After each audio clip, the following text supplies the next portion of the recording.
Hello. Things should now theoretically. I almost said theologically. Things should theologically be working now. Shugraz, hello. You get to tell me about the sound balance because I think. Oh no.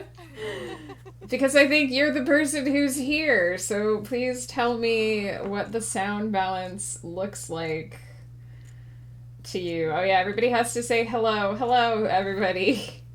Hi guys. Hi. Hi. Oh my goodness. Vinyl Cecil, thank you so much for the resub. Everyone is 30 years away? What does that mean? So like quiet, I guess? You're so far. Oh, maybe because I have... Okay, hang on. It's because... 84 years. Okay, how's that, Shugraz? I forgot it's because I turned my desktop volume down, but now the music is probably super loud. How's the music? 34 years. You hear no music? Okay. Uh-oh. Oh, I don't hear any even. Well, you guys won't hear it unless you're on the stream. But... No, I was putting something on and I stopped in the middle of doing so. Uh, I turned the music up a little is bit. wrong with me tonight. I promise that it's going to be an adventure in the ways my mind works. I mean, yeah, the whole point is for things to get a little silly. So, I mean, you stream should hear a little bit of music. I have it low, but you should hear a little bit of it. It's bopping with the thing, so it's clearly picking it up. It's bopping with the thing, she says. Everybody talk again. Hello, I'm talking. What's up? Hi.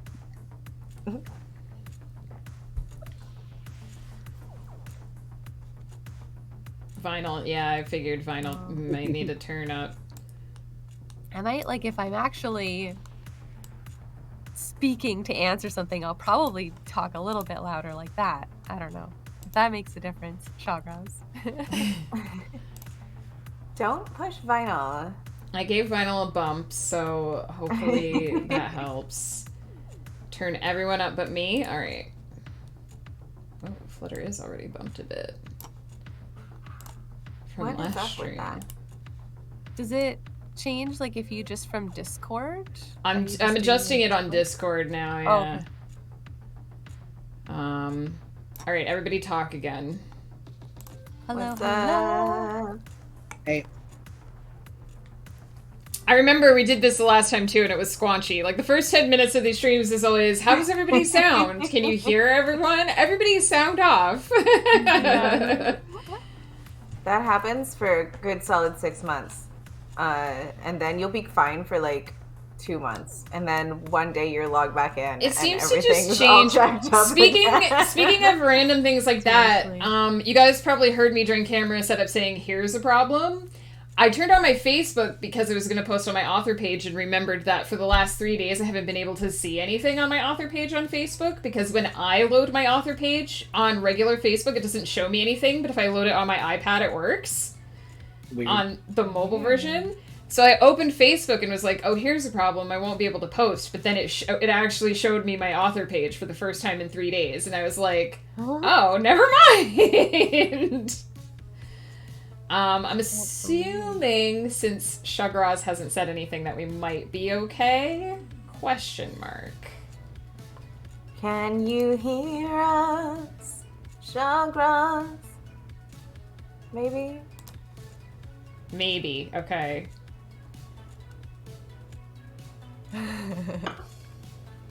Just crank them. Okay, now they should be at the same volume level as I am on the OBS. Every time I do that, I'm turning the music up, so please let me know if the music needs turned down. Alright, how's that? I can also turn myself down if that's helpful. What you get? Because I remember after looking at the last stream, I felt like I was super loud. Alright, I've turned myself down a bit. How is that? You guys need to talk, though. Oh. Hi. Hey. Oh my god. Guys, we are Yeah, we are really nobody- sad, guys. Yeah, I know, What's you're up? like waiting for someone to tell you how it sounds, so you're just like...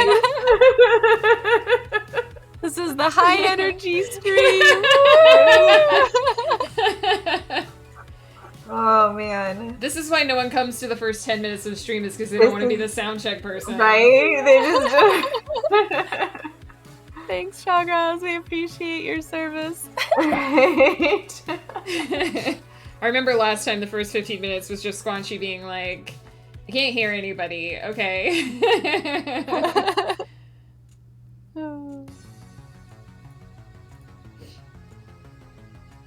Woof, apparently you need to talk. Hello. Command thee. The power of Shagraz compels thee. Okay. We're in the goo! Yes! Okay. Blue is in the goo. Welcome to this shit show. I'm your host. Me, Megan. It's me, Starboard Striker. I think Shagraz is like the only one here, unless there's some people lurking. So you get the big intro. This is the Myth Truths. Thank you, Woof. I appreciate it. Vinyl's in there too, I saw. And Flutter. This is the Myth Truths stream. It's a little bit of a game show. Can you spot the Myth Truths and the Mythconceptions? This is to celebrate the book in the middle there. I can never point my fingers in the right direction, but you can see it. The War for Freedom, my latest book, which came out on Monday. It's the seventh book in the Eternity's Empire series. It is the penultimate installment, which means it is next to last. I just really like that word, penultimate, so expect me to say it tonight. Penultimate. Slightly less than ultimate. Bard Owl, hello! You just missed sound check. Your timing is perfect. Your timing is absolutely perfect. Yeah, this book just came out on Monday. It's next to last in the series. I'm super excited about it. I was actually just working on editing the last book in the series this afternoon. Well, all day, really. So I'm super, super excited to share it. Some of the myths that we're going to talk about today were researched for this book series. So if you have read it, you may recognize a few things. If you haven't read it, you may have some things to look forward to. Also, I encountered a lot of weird shit when I was creating the stuff for this stream, so I hope we're going to talk about some of that at some point, because, it's interesting.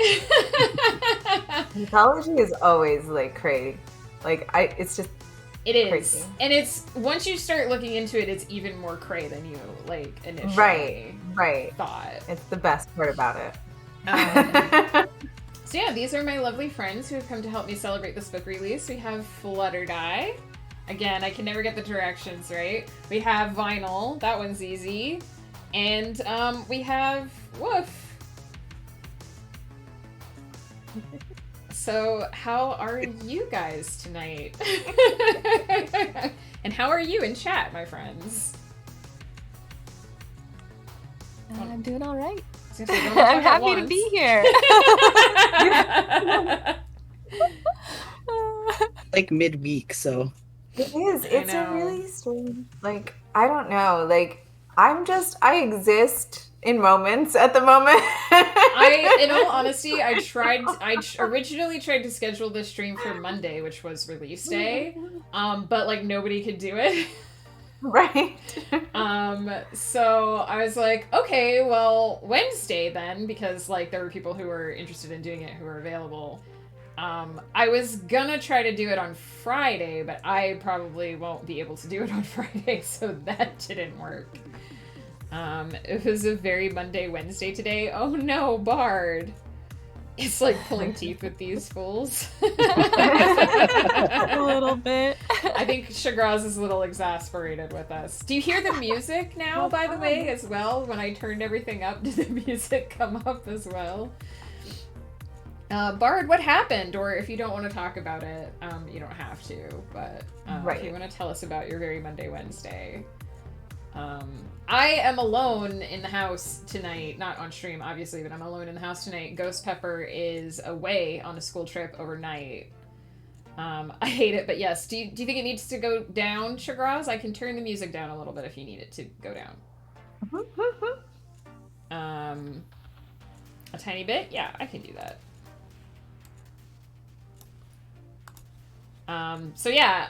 And as well, Ghost wasn't able to be on the stream tonight, although he was sort of the backup person in case somebody couldn't make it. So he's not even actually probably going to be in chat until later because he is shepherding a bunch of unruly teenagers on a rugby tournament.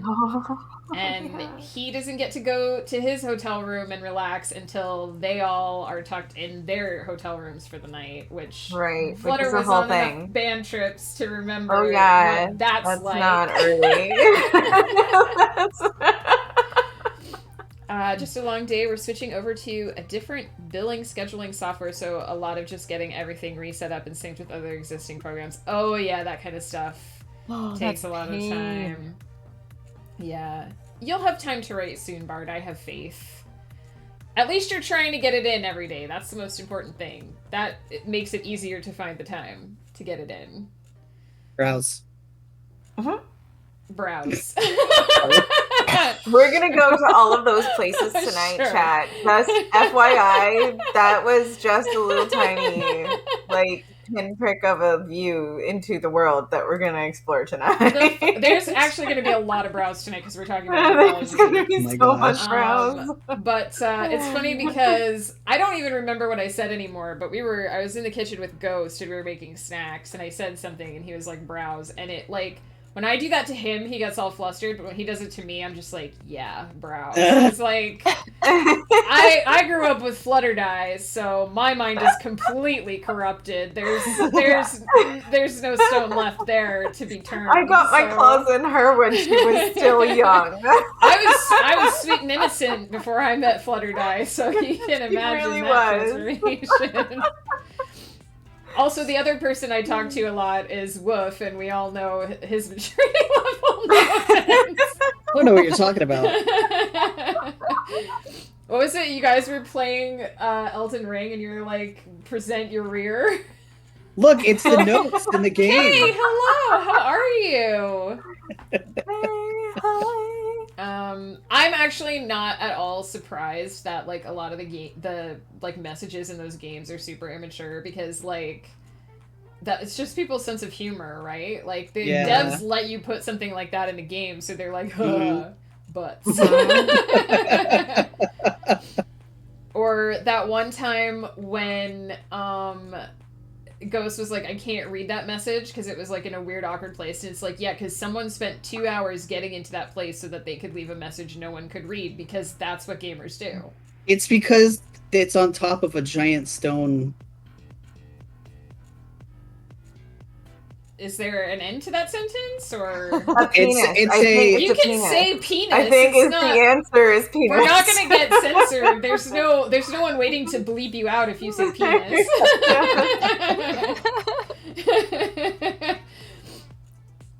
That's the least of your worries tonight, yo. I got Oh my goodness. So yeah, I did want to give a little bit of a chance for people to show up, just because I know what streams be like. Insert Collie, that's the biggest dildo I've ever seen, Blair. Yes. Although, oh my gosh. My favorite part of that clip is just that Ghost doesn't react. Collie's like, that's such a huge dildo, and Ghost is like, yep. Yeah. So it's like, I see dildos like that every day, but whatever. So yeah, I guess I'll give everybody a little idea of what to expect. We're playing a little bit of a trivia game today called Myth Truth or Mythconception. I did a lot of research for this, and I delved into some really weird places, so get ready. There's going to be, what did I say? 4 rounds. There's going to be 4 rounds. There's going to be 3 truth or dare? Not dare. We're not doing mythological truth or dare. Holy shit. No, that would be a terrible idea. True or false? Yeah, true or false? Telling ghost secrets while he's out of town. Yeah, I mean, he can't stop me. He's not even in chat. There's going to be 3 true or false rounds. There's going to be 1 based on Greek mythology, 1 based on Norse mythology, and 1 based on Egyptian mythology. I was going to do all the mythologies in the books, but there were just too many for one stream. So we're going to focus on those, and then there's going to be a trivia. It was originally a trivia lightning round, but they're not lightning questions. They're just questions. There's going to be a trivia round where you actually have to answer something other than true or false. We might see Raging Megan. Yeah, I actually know all of the answers because I put them together. But the idea behind the game is that you in chat can play as well. There's going to be a little bit of scorekeeping. I have instructed my friends here to keep their own scores. So honor system, no cheating. Google is not allowed. If you if you Google a question, you're disqualified. No erasing. Only scratching. Yeah, you can. You can write You can do what Flutter did on D&D last night and write down the right answer and then scratch it out and write down. You the know right how answer. I'm so clear about it. Just let's please keep rubbing salt in that wound, okay? I'm sorry. No, I was as devastated as you were because I saw the look on your face and you almost cried. So sad. Obviously, chat might start yelling answers. I mean, chat, I would say don't yell answers. Don't give it away, because you can beat people if you don't. But if you don't want to be spoiled, don't look at chat. I mean, some sass queens are here. Sass kings and queens, so you never know what's gonna be spoken. Right. Yes. I'm gullible to that kind of stuff, you guys, so I am not going to look at chat a lot tonight. Shagra says, if you need help, send me a DM. And Bart says, if you Google, you go straight to jail. That's right. The Google police will come and get you for using Google on trivia. No Googling. I mean, hopefully there won't really be enough time for you to Google this stuff anyway. And some of it is like, how would I search that? But... how would she know? That without getting some egregious answers. I assume that I would notice people frantically typing on their keyboards during that are on stream. But chat, you're on an honor system. If someone gets a 100% perfect score at the end of this, I'm gonna be sus. She's got it in with Google. That's right. I know everything y'all Google.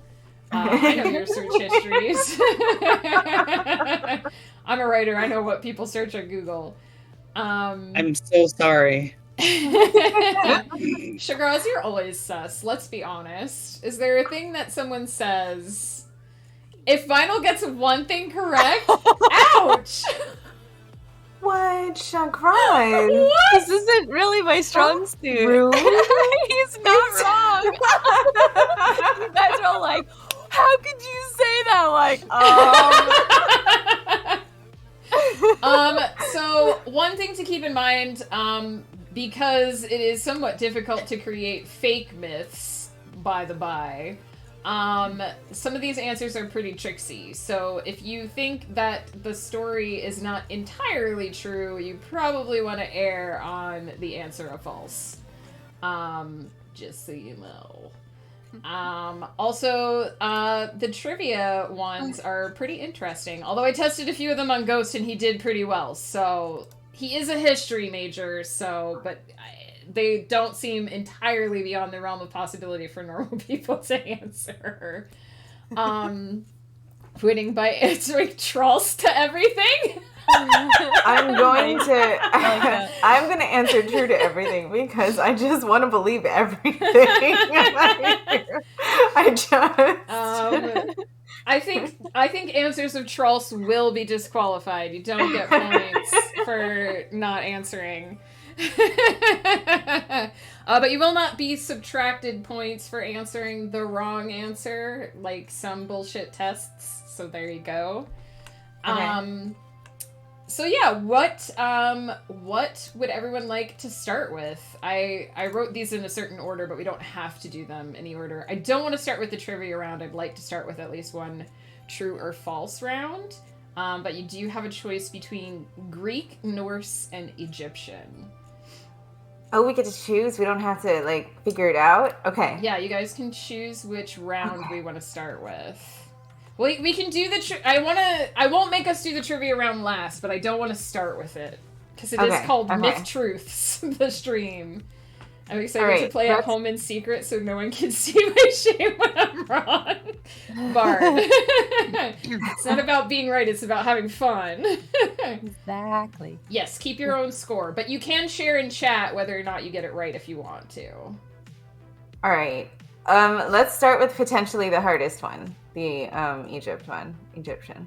That's good. Is that what everyone else would like to do? The Egyptian round is shorter because Egyptian myths, nobody knows them but me. Right, but that also makes it so that it's harder because nobody knows them. That's Sounds like a good starting point. Yeah. All right. People who have read the Eternity's Empire books may have advantage on some of these rounds, so... Oh, fantastic. Good. That's what I like to hear. So, what we can do these, it's up to you guys. We can go through all 5 of them, and you can write down your answers, and then I can go back and tell you the answers, or we can do them one at a time, and I can tell you the answers. I have an automatic plus 10, just because... Kay, I like you. You can have an automatic plus 10. You get a little boost. I'm proficient in wisdom. I'd say you have a pretty high charisma as well, Kay. So do you guys want to do them one at a time, or do you want to do all 5 and then find out the... It might be a little less confusing if we do them one at a time, but... It's fine. Sure. Flutter just doesn't want to pick. You can tell the look on her face. You can't make a decision. All right, friends, here we go. Egyptian round starting now. Yeah, there are some new points rewards. I just added them on Monday. So I'm gonna tell you a story, and you have to answer myth, truth, or mythconception. Obviously, true or false. Newt, or Nut, goddess of the sky, fell in love with and married Geb, the god of the earth. Ra feared that any child of this union might one day overthrow him, so he decreed that Newt should not give birth on any day of the year. After speaking to Tot, god of wisdom, Newt wagered against Khonshu, the god of the moon, winning with each of her successful bets pieces of his light. Eventually, she had enough light to create 5 extra days on which she gave birth to her children, Osiris, Isis, Set, Nephthys, and Horus. Myth truth or mythconception? Not Newt Scamander, Chagraz, no. Ooh, I have to grab the ears, one sec. I know the answer to that one. Fantastic myth and where to find them. Right?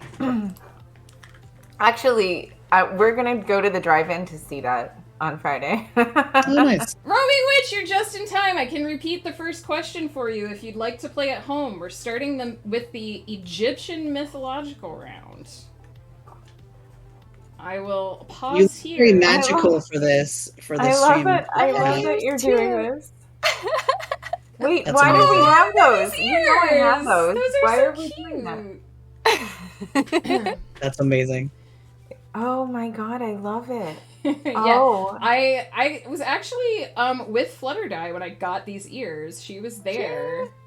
She was there when I got the Jack when hat, she too. got most of her ears, I think. Well, these are the only ears I actually have, but you were there for the Jack hat, too, because you and I were the ones running all over the Magic We were the Kingdom ones trying to searching find for them. it all over the place. Okay, so the way it works, I guess I didn't ever told anybody the scores. You're going to get 5 points for every right answer during the true and false rounds. And during the trivia rounds, the scoring would be a little bit different. So I'm going to repeat this one for Roaming Witch.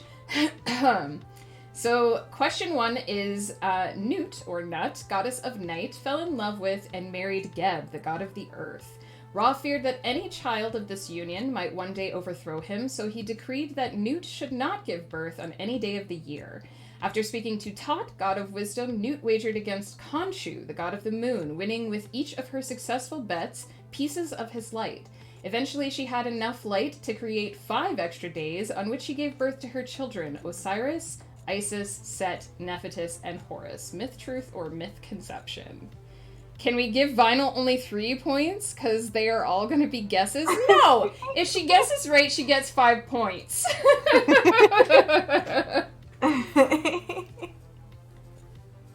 Alright, and I'm gonna give a couple extra seconds here for Roaming Witch to record a answer, and then our friends here on stream will say whether or not they think it's myth truth or mythconception. I feel like I've heard this myth before, or something very similar. Ooh. Would you guys like to share if you think it's myth truth or mythconception? I want to know what Vinyl thinks. I think it's true because I recognize enough of the names. But maybe that's the strat for building a false myth. And what about you two? True. We've read the book, so it's true. That's right. People who've read the book do have an advantage here. Mistruth. As punishment for her betrayal, Ross separated Newt and Geb for all eternity. Shu, the god of the wind, was given the task of keeping them apart. Thus, Newt and Geb are often depicted with Geb lying across the ground to form the earth and Newt arching over the space between, forming the dome of the sky. I can actually do a quick Google on this. Whoops, if I put my fingers on the right keys. It's actually quite cool how the two of them are depicted in Egyptian mythology. And it basically looks like... Hang on. Let me just cover Vinyl there for a second. It basically looks like that, with Newt arched over the top, Geb spread out below, and then the one holding up his arms is Shu, the god of the wind. Newt's commander is the sky. No, Shagraz! Oh my god! Watch the new movie spoilers. Bart, did you get that one right? Seems unfair to the others. Okay, question number 2. In order to gain access to the afterlife, Egyptians must buy their passage through the final gateway with offerings placed in their tombs, which is why Egyptian tombs were filled to brimming with treasures. Myth, truth, or mythconception? Read that again? In order to gain access to the afterlife, Egyptians must buy their passage through the final gateway with offerings placed in their tombs, which is why Egyptian tombs were filled to brimming with treasures.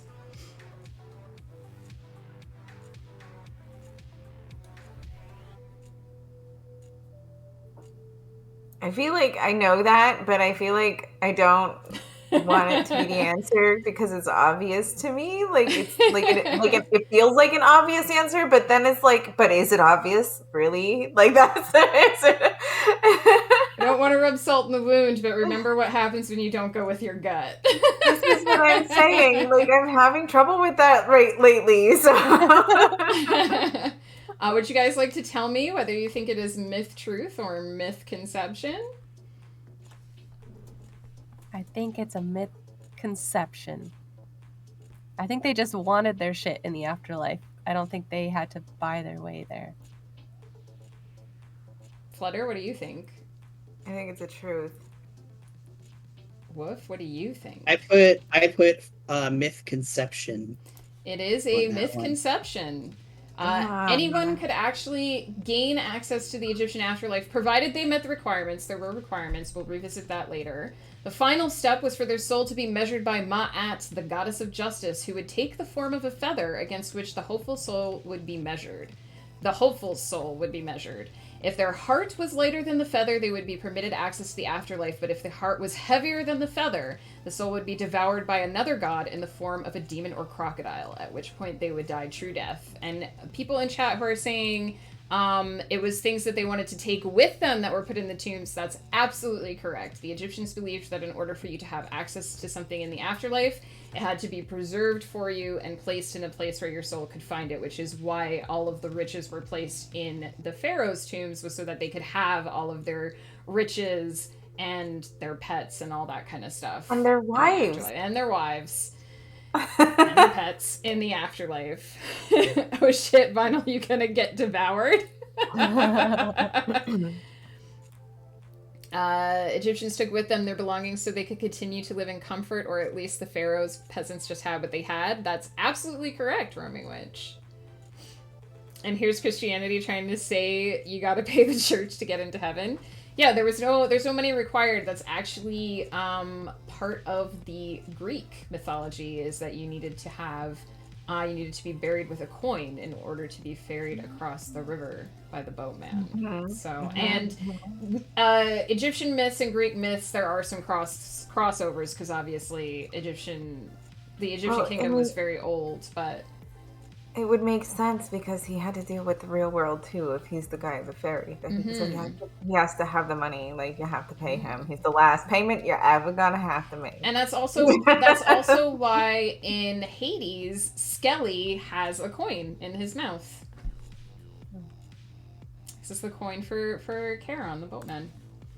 But we're in Egyptian mythology right now. Their wives. There is some talk that some pharaohs' wives were forcefully mummified at the time of the pharaoh's death. I don't know how true that is. I'm not a history major. This is mythology.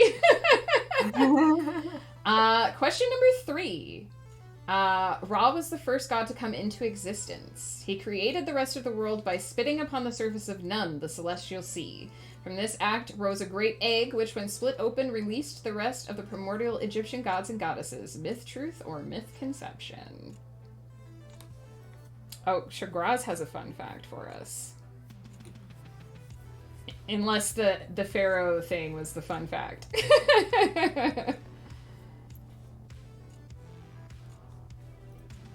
I'm gonna be very wrong a lot of tonight, just FYI, guys.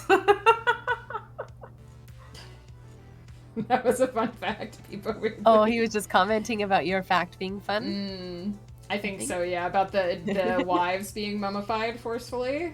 Mm-hmm. Yeah, it's a thing. Flutter, do you think this one is myth truth or Mythconception? I think it's I don't want to say the word because I feel like I'm gonna not be able to say it right. It's false. What do you think? That's what I said as well. And Vinyl, what did you say? I thought it was true. This is a myth truth. Now, there are several different versions of the Egyptian creation myth, but the most common one is that Nun was the celestial sea, the void that existed without substance. And Ra is generally considered to be associated with the sun, and therefore the let there be light moment in Egyptian mythology. Some people say that he masturbated into Nun, but most of the versions of the story that I have heard is that he spat upon the surface of Nun, the celestial sea, and this was what created the rest of the Egyptian gods. I already lost track of my points. We've only been 3 questions, Kay.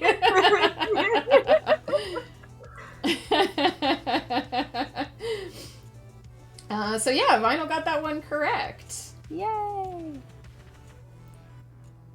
Turns out Vinyl's definitely. It makes sense that the sun god would have been the first one. Like, you have to have the sun for everything else. It does make more sense that he would have masturbated onto the sea.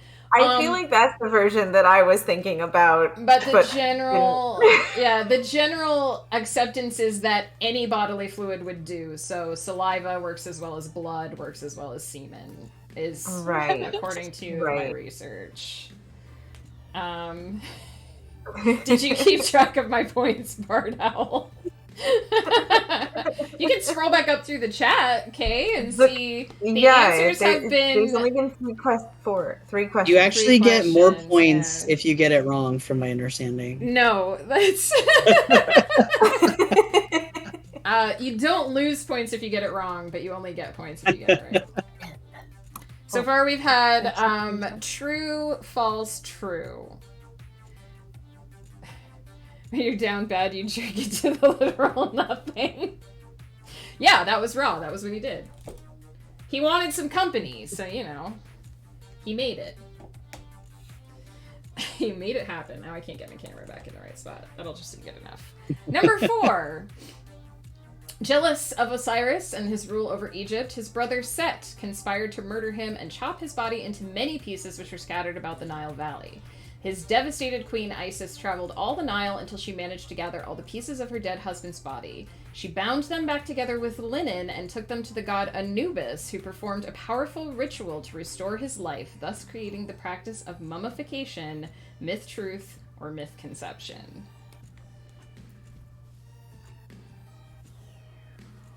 Kay is at 15 and asks Bardal to write that on a sticky note.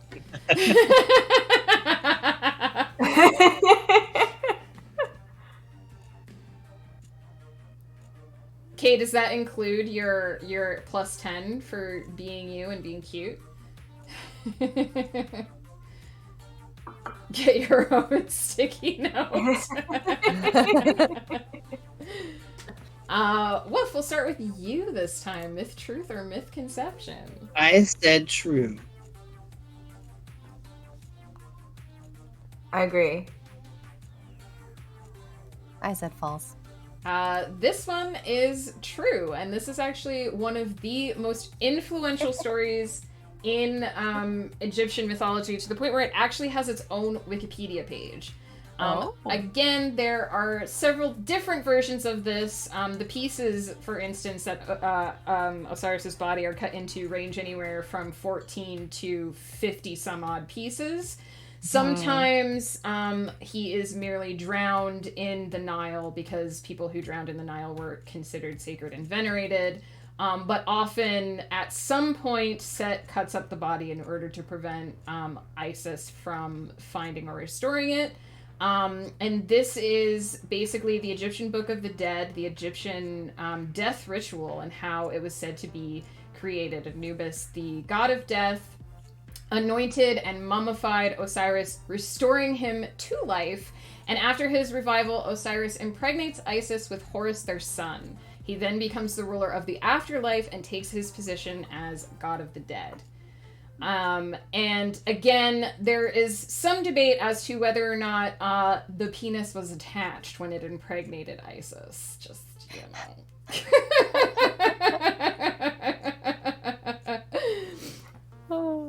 This one was true, yes.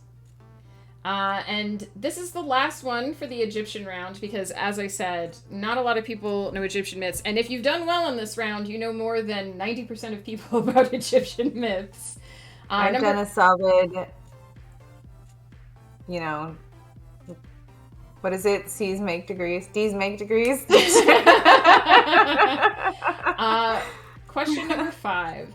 Sekhmet is a lion-headed goddess known as the Vengeful Eye of Ra. It was said that she could breathe fire and cause plagues. Whenever Ra was angry, he would summon Sekhmet to punish mankind, but her rampage was impossible to halt once it began and often threatened to wipe out mankind. Myth truth or mythconception? That was a very definitive click on Flutter's part.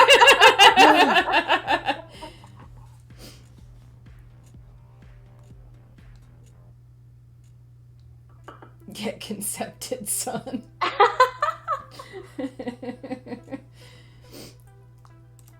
Who would like to answer first, if you guys have locked in your answers?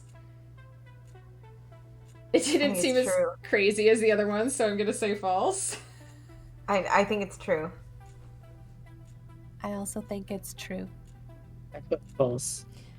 This one is Mythconception, and this is one of the ones where it's a little bit tricky. Sekhmet was not violent or vengeful in her natural form, that of Hathor. In order to halt Sekhmet's rampage and return her to her peaceful form, Ra poured beer dyed red with the ochre or hematite so that it resembled blood. When Sekhmet became drunk enough, she would return to the happy form of Hathor. She only became Sekhmet whenever Ra was angry again. Shugra's easy game. Chat, feel free to share your scores if you want. It's 5 points for every right answer. There were 5 questions. And the answers were in rapid fire: true, false, true, true, false.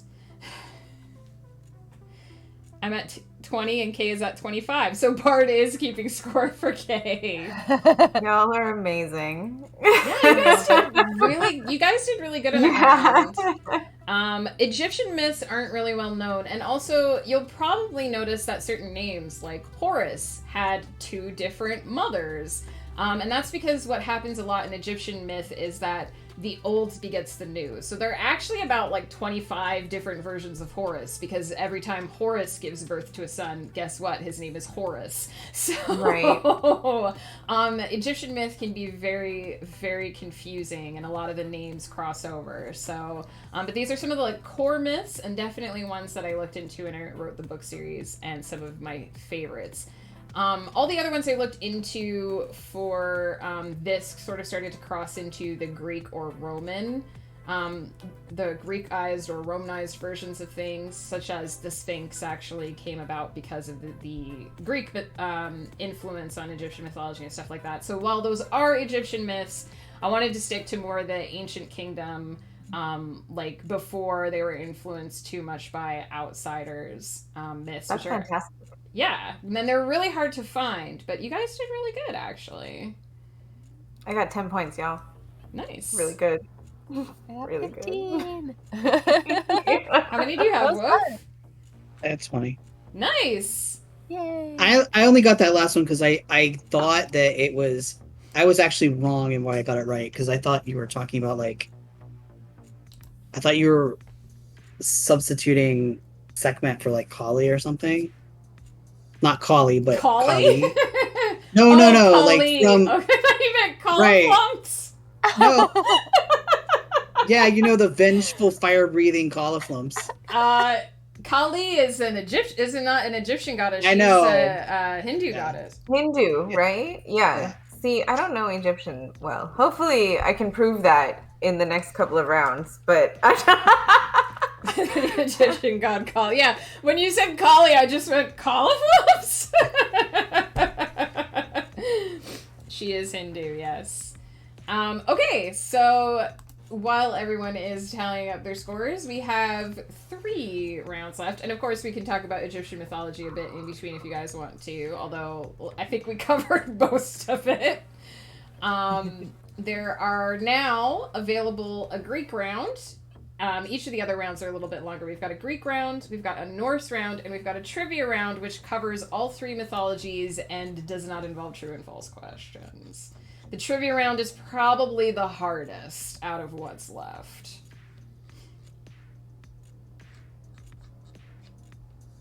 Let's go. Okay, well, which one do you know? Which ones do you guys know best? Do you think? Neither. Do you know anything? I know the Norse Greek stuff best. I don't know much about Norse mythology. All right, so let's go with Norse next then. Okay. Hydrate from Kay. Oh. Thank you, Kay. Oh, Rimmingwish also voted for Norse. All right, so there are 9 questions in the Norse round. Okay. All right, holy cow. Okay. Yeah, the other ones are slightly longer. Like I said, the Egyptian ones that were like pure Egyptian were hard to find. I apologize in advance. Many of these names may be mispronounced, as I do not speak the Norse language. So, and there's a lot of vowels on, or not vowels, consonants on consonants with no vowels where there should be. Yeah. Just say a lot of Y's where you can't. ATM! Thank you so much. Reading with a party of 9. Hey! Hello, Oh, Dad. thank you, Lionel, for the shout out. Welcome. How was Elden Ring? Oh you my guys are just in time. We're God. about to start a new round of trivia, which you guys can join in on if you would like. I'm failing miserably, so y'all will You do won! wonderfully. You beat the whole game? Oh. I'm here 3 times now. Yay! Wait, you won at Elden Ring? You can win at Elden Ring? Well, you can beat the game, I assume. Like in the style of like beating Ganon in Breath of the Wild. They have endings. It has endings. No, it just goes on forever. The game never actually ends. Can you go back into the world and keep playing in it? Oh, it has New Game Yes. Plus, yeah. Yeah. Oh, okay. Mhm. That's what I meant. Got the ending that you wanted, Andrew? You got your ending. Or did the devs write you a specific special ending just for you? There's NG God. Plus, and you can go back. I got the ending, and now I'm gonna help other people. Nice, the special ending, because I'm everyone's dad. Heck yeah! Ghost started playing that game the other night. I played for 5 minutes, and I backstabbed a guy, and I feel like You did better than Ghosted. I feel like, yeah, I reached peak in that game. I only accidentally drank 1 potion while trying to summon someone. And I totally purposefully and intentionally backstabbed a guy. It totally wasn't accidental. And then a guy raided the game and blew up and killed everyone but Ghost. That was really funny. Ratzel, thank you so much for the follow. There's gonna be a pop-up in a second, hopefully. I accidentally drink a potion every time I open my menu. I thought that the buttons were like, because in Hades, those are the like attack buttons. But apparently all the attack buttons on the controller that Ghost is using are like the bumpers for Elden Ring. So I was very confused about the controls.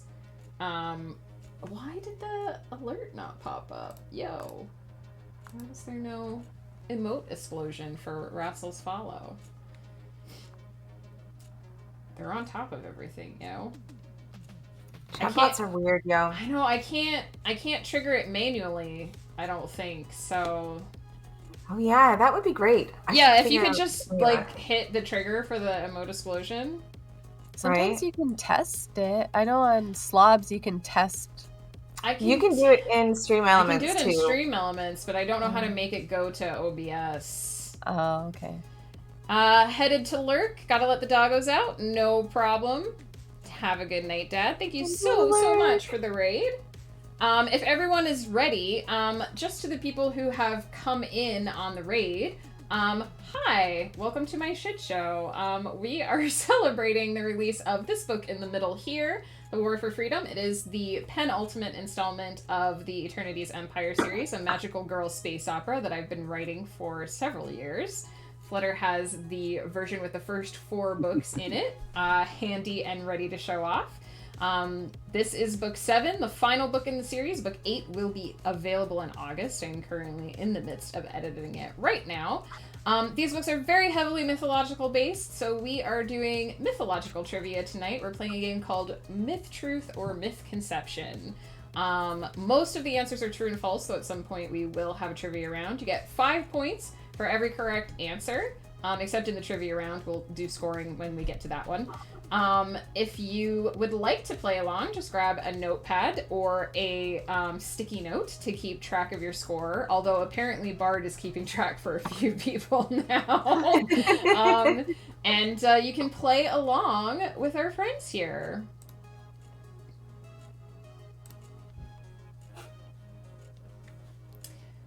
So we are going to be doing the Norse round. There are 9 questions in this one, and as I was saying when you guys popped in on the raid, I apologize for the names I'm about to murder, as they're very consonant heavy.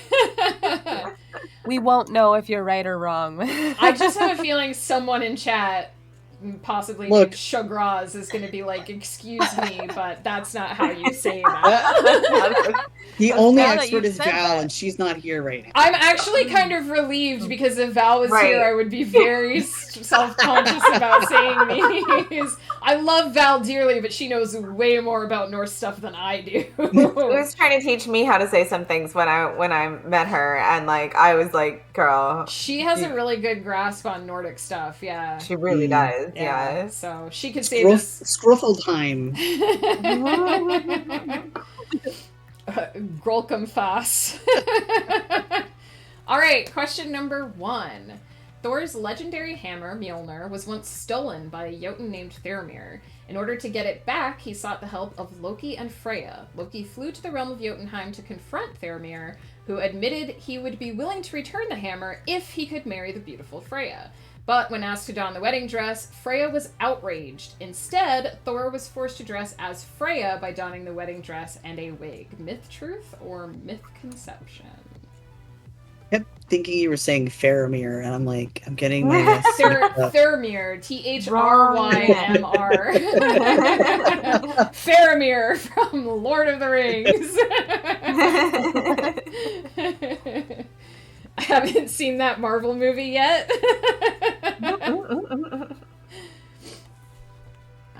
Who would like to share their answer first?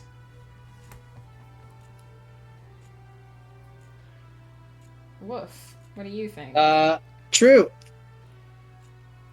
Flutter? True. Final? I wrote down false. This one is myth truth. During the wedding feast, Loki, disguised as Thor's maid, as Freya's maid, and during the wedding feast, Thor ate so voraciously that Loki, disguised as the maid, had to explain that Freya had not eaten for 3 days in her eagerness to marry. When Thermir looked into Thor's burning eyes, he was so spooked that Loki had to explain Freya had not slept for 8 days in her eagerness to marry. And when Thor was presented with Mjolnir, the wedding gift, he instantly slew Thermir with it. I suppose so that they wouldn't be married anymore. The kind of shit that happens in mythology all the time. Yeah. It's beautiful. And Roaming Witch said, I believe it was Roaming Witch said, one of my favorites. Yeah, I hadn't heard this one before, actually, before doing research for this, but there are some very interesting Thor and Loki stories out there. You can see why Marvel and other modern versions of the myth make Thor and Loki brothers, even though technically in Norse mythology they are never considered to be brothers. That is a more modern thing. But they are cool. They are the Chaos Brothers. They are, basically, yeah. They get into trouble all the time. Question number 2. The Norse gods needed to build a wall around Asgard, but none of them wanted to pay for it. They told the Stonesmen he would be paid only if he finished the wall before the end of winter. The Stonesmen, however, had a magic horse who could build walls extraordinarily quickly. To delay the finishing of the wall, Loki took the shape of a magnificent mare in order to seduce the horse. This resulted in Loki getting pregnant and eventually giving birth to Odin's famous 8-legged horse Sleipnir. Myth truth or Mythconception? To be fair, Dude, I love Sleipnir. Wait, you love who? Wait, who? Sleipnir? I thought you said Slutmere, and I'm like, what? I probably would love that too. I feel like that's valid. So Flutter, do you think this is myth truth or Mythconception? I think it's truth. Woof, what do you think? I wrote true. Vino, what do you think? I wrote down true. Flutter gave this one away a little bit, but this one is true. Loki is a mom, you guys.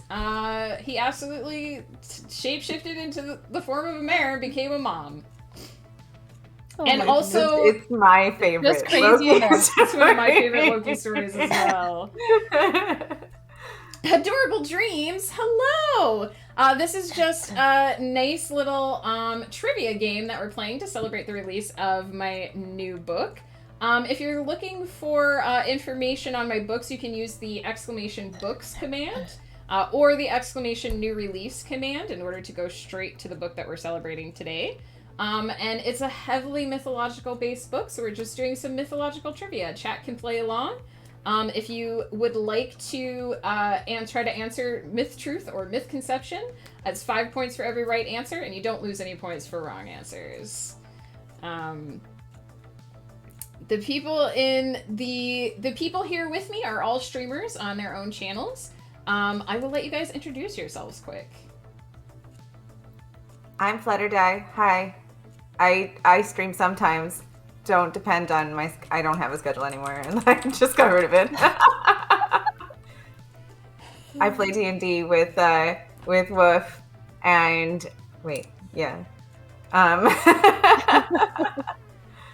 Yeah. And with my husband Ghost Pepper, who's not here and tonight. Ghost Pepper. And everybody here helps with that too, actually. That's a whole community. Yeah, some of us help behind the scenes with pulling the strings of the bits and stuff. Making sure the rules are followed. Exactly. Alright. Introduce yourselves, guys. Okay, I'm Vinyl Stencil. I stream usually every Wednesday, and I make art things like you can see behind me, and sometimes I play games. That dragon right there is a vinyl stencil as well. And there's only one more. I'm streaming at It's Woof sometimes. I think my last stream was like a month ago. Yeah. So yeah, they are all friends of mine, but they are also streamers. But yeah, please feel free to participate in the game if you would like. We did the first 2 questions, right? Yes, Slutmere was the last one. Slutmere. Last time we created Kurt the Squirty Turtle, and today we created Slutmere. It's par for the course, really. Woof only streams when he gets bullied into it. That's not untrue. That's true. Very true.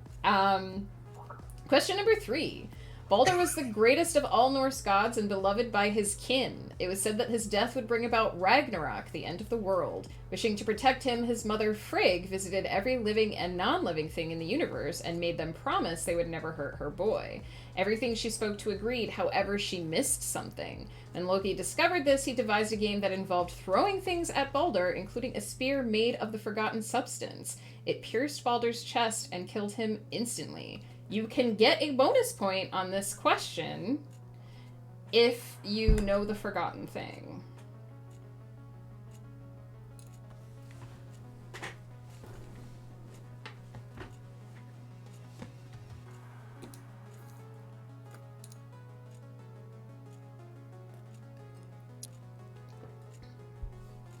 I have no idea. I have ideas. I don't know if they're right. Gotta play the Jeopardy music. Forgotten thing.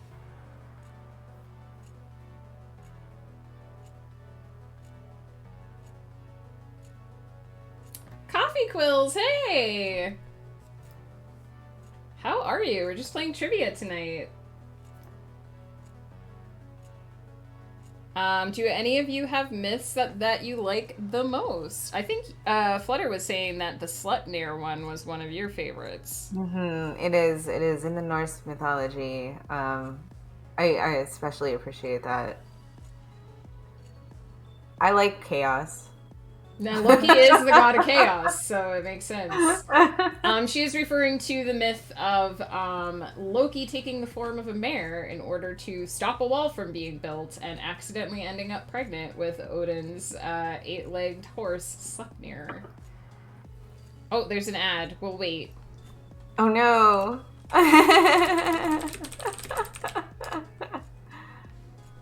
Did Chakras literally just subscribe to not see the ad? Looks like it. Because the first one there was no feather, and then instantly the next one there was a feather.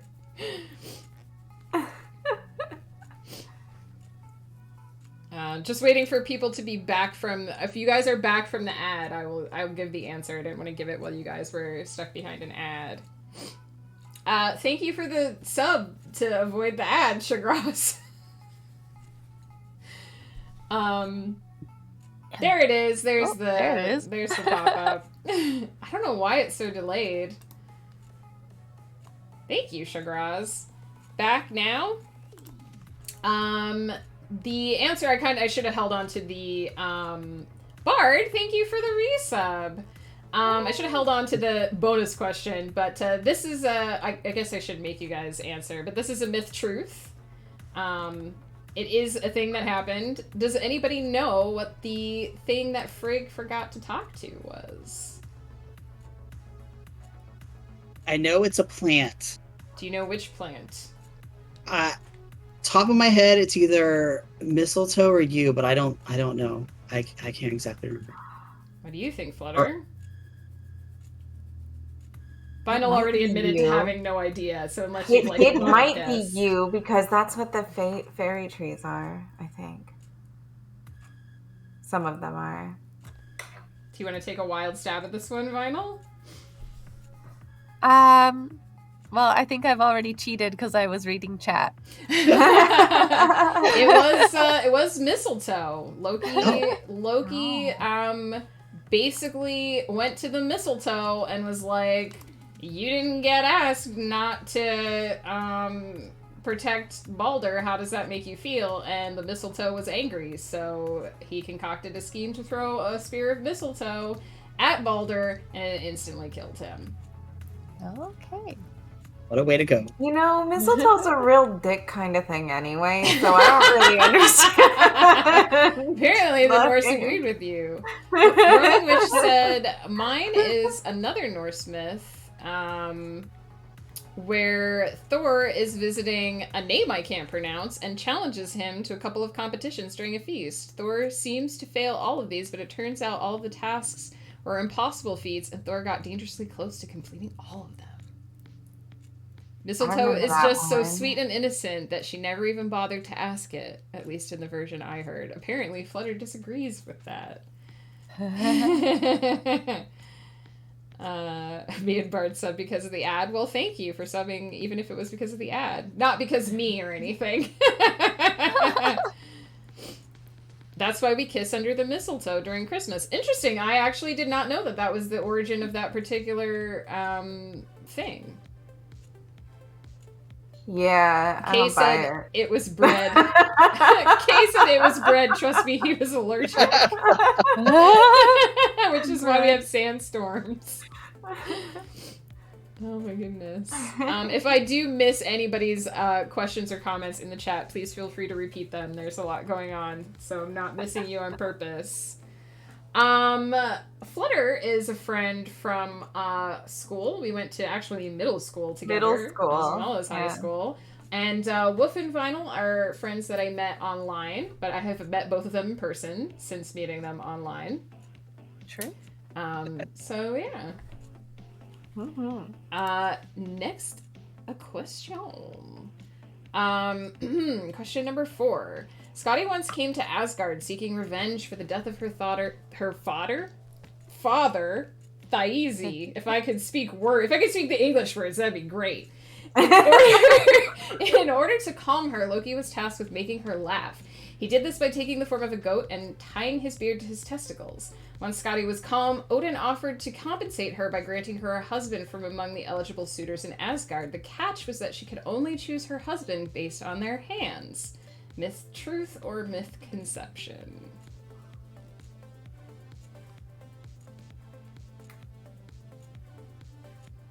Vader. Are these like? Can I ask a question? Maybe. No, it's yes, exactly what you think it is. No, it's not that. It's just if we, because you said err on the side of whatever, but like if you do not think that because there's a detail that's wrong. True. There's a detail that's wrong. Some of these questions are tricksy. I did warn people at the beginning. I think there's a detail that's wrong. Vinyl, would you like to guess whether you think it's true or false? I'm gonna go with false. Woof, what did you go with?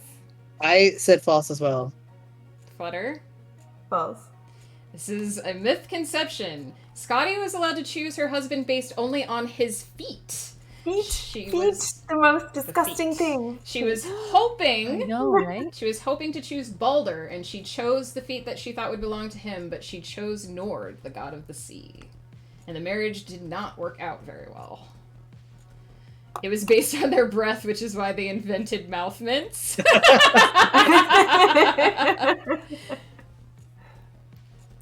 Yeah, some of them are tricksy questions because I'm sorry. It's hard to come up with entirely fake myths. I was trying to remember which it was from the thing in the book.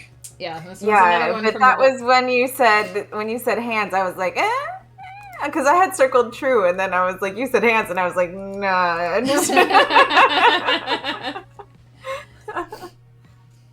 Vinyl loves feet. Does the author have any top favorite myths? I don't want to say too much because I don't want to talk about any that are in the later portions of the stream. My favorite form of mythology is Egyptian mythology, which we've already done. And one of my favorite myths is the myth about Nut, or Nut, the goddess of the sky, who fell in love with Geb, the god of the earth. And the two of them were forbidden by Ra, the sun god, to have children. The way it was worded was that Nut shall not give birth on any day of the year, because Ra feared that one of her children might one day overthrow him. So she wagered against the moon god, Khonshu, in order to gain enough light to create 5 extra days of the year. And on these extra lunar days, she was able to give birth to her children. So I just think that's a really clever myth. I also am a fan of Loki and Sleipnir, though, because I just love that Loki is a mom. Sleipnir is fantastic. Okay, question number 5. Ragnarok is said to be the end of days in Norse mythology. Prophecy suggests that the gods will join together in a great battle against the great mythological beasts attempting to destroy the world, and ultimately, after a long and grueling battle, be led to victory by Thor. Myth truth or Mythconception? Shagraz corrects us and says Sleipnir. Wait, okay. Peter, hello, how are you? Say that one again. Ragnarok is said to be the end of days in Norse mythology. Prophecy suggests that the gods will join together in a great battle against the great mythological beasts attempting to destroy the world, and ultimately, after a long and grueling battle, be led to victory by Thor. Sleepy but okay? I'm doing pretty good, Peter. Having fun with some friends. Feel free to join us in the game if you would like.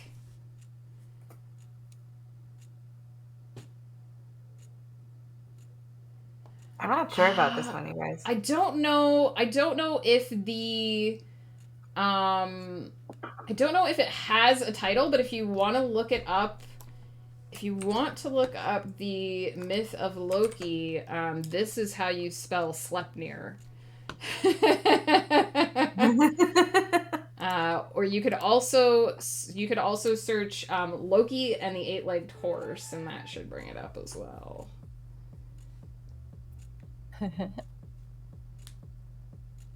That's really interesting. Shagraz is spelling it wrong on purpose. Yeah. It is Sleipnir. You're right. It's just... It is now. Vinyl, do you think this one is true or false? I said true. Flutter? I think it's almost true, but it's false. Interesting answer, Wolf. I also said false. This is a Mythconception. Ragnarok is a grim tale of the world collapsing in natural disasters. The two sons of Fenris the Wolf will cause winter to last for 3 years by swallowing the sun and the moon. In the 3rd year of the great winter, the gods battle each other to the death. The grand climax of this battle involves Thor fighting Jormungandr, the world serpent. It is said that Thor will cleave the serpent's head from its body, but survive only 9 steps following the battle before succumbing to its venom. Yeah, everybody dies. It's like Shakespearean tragedy. It is a grim tale. It is, the idea is that the world would then be reborn from the ashes, but yeah. Right. But Thor don't win nothing, them's everybody fighting dies. Sugar Mr. Rogers. Yeah, Mr. Rogers could handle Ragnarok, I think. No, we discussed Balder dying Baldur's from death actually kicks off Ragnarok. Yeah, he doesn't even get to be there. That sounds lame anyway. Yeah. Well, the end of the world. No, actually, lame. Can I tell you my personal experience with it was Holly, right? So, I did a lot of ballet when I was in high school, and I wrote a dance for a song that our choir did for one of my senior projects. And during that dance, I decided for aesthetic reasons, because it was like the Christmas show, to wear a wreath of holly on my head while I did the ballet. Okay. And can I just tell you, Holly's a fucking bitch. It hurts, yo. Oh my god, I used actual holly from a bush we had in our backyard. Oh, wow. I don't know if Balder has a gate, but I do believe Baldur's Gate is named after Balder. The end of the world was too deathy. 0 out of 10 wouldn't recommend. Not good. Not good.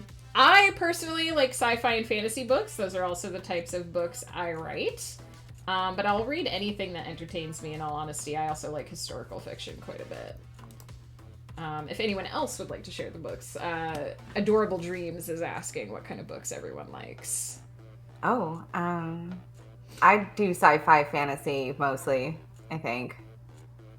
I like anything that doesn't take place in our world, in all honesty. Yeah. Bard says, I like books that make me feel things. Me too, Bard. Right, truth. Yeah, that's a good answer. What vinyl? Murder mysteries. Ooh, nice. Books that make me think and figure things out. Yeah. Exactly. Wolf, what do you like? Yeah, like fantasy, sci-fi. I read a lot of Discworld. There you go.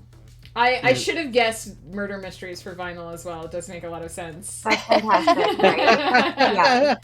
I don't mind those kinds of books, but I never figure out the answer ahead of time. Like I am always just like, eventually the author will tell me the answer and then I'll know. But I never. It's interesting though, because I can figure out plot twists. I guess it's because of familiarity, right? I can figure out the plot twist in a sci-fi or fantasy novel in a snap usually, but murder mysteries I have to wait until I get the answer from the author. Aren't there lots of interesting things in the real world though? I mean, yeah, sure. I totally don't mind books that take place in the real world. It's just that reading for me is quite often an escape, and so I just like to be transported away from my life. Now, granted, if a story that takes place in the real world can do that, then 100%, like I'm on it. I don't exclusively read sci-fi or fantasy, though I do mostly write it. I prefer theater. Oh, Kay says, I like a book about psychology and the human mind. Nice. To the wrong person, a murder mystery book is a how-to guide. Where were we? I think that was question 5, so this is question 6. It is said that Thor possessed a chariot pulled by a pair of goats. Whenever the god of thunder was hungry and there was no food, he could consume these goats and magically resurrect them the next day with his hammer Mjolnir. Myth, truth, or mythconception?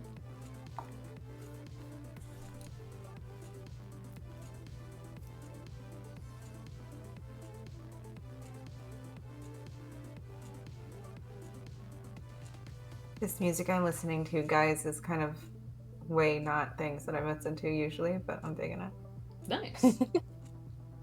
Repeat. It is said that Thor possessed a chariot pulled by a pair of goats. Whenever the god of thunder was hungry and there was no food, he could consume these goats and magically resurrect them the next day with his hammer, Mjolnir. The automatic Peter, refilling I goat. think that I want refilling noodles too. Yeah. Just a bowl of noodles that you just keep in the kitchen and you just eat from it whenever. No, it has to be. You have to have them pull your chariot for you. Do you guys want to tell us whether or not you think this is a myth truth or a mythconception? I thought it was false. Woof? I wrote true. Flutter? I Flutter's wrote copying and pasting false. a thing. This is actually true, and another myth that I didn't know about before I did research for this. There was apparently a story where Thor stopped for the night, and he stayed with some mortals, and he cooked the goats and asked everyone to very carefully put the bones back into the hides at the end of the night so that he could resurrect the goats in the morning. And he was furious when he discovered that one of the goats had gone lame because one of the owners of the house had split open its bone in order to get at the marrow. Also, I think it's really fucking creepy, the idea that he can just keep killing these goats and eating them over and over. Yeah, that's like cheater god mode. That's like, those must be the most traumatized goats in the world. I never really associated goats with Norse mythology, but maybe I'm just really out of the loop. Well, because they were cold weather animals, right? They could go up in the mountains. They had really good mountain climbing skills, so they would have been good in that kind of climate where Norse. I think the Norse also had a lot of different things that pulled chariots, because Freya was said to have a chariot pulled by cats. Which is like the best one. Right. Yeah. Well, obviously, that's the best one. Yeah, oh yeah. I liked Freya too. Freya's the best, yeah. Next to Loki, Freya's the best. Yeah. Freya is good. Finally, my suffering is ending, but I die knowing I've sustained Thor, so the agony is worth it. Respawn in 3, 2, 1. Question number 7. Eventually, Loki angered his peers enough that they strung him up beneath the world serpent so its venom would drip on his forehead as punishment. The straw that broke the camel's back was insulting Freya by saying that she farted. Myth truth or mythconception? I'm really torn on that one, you guys.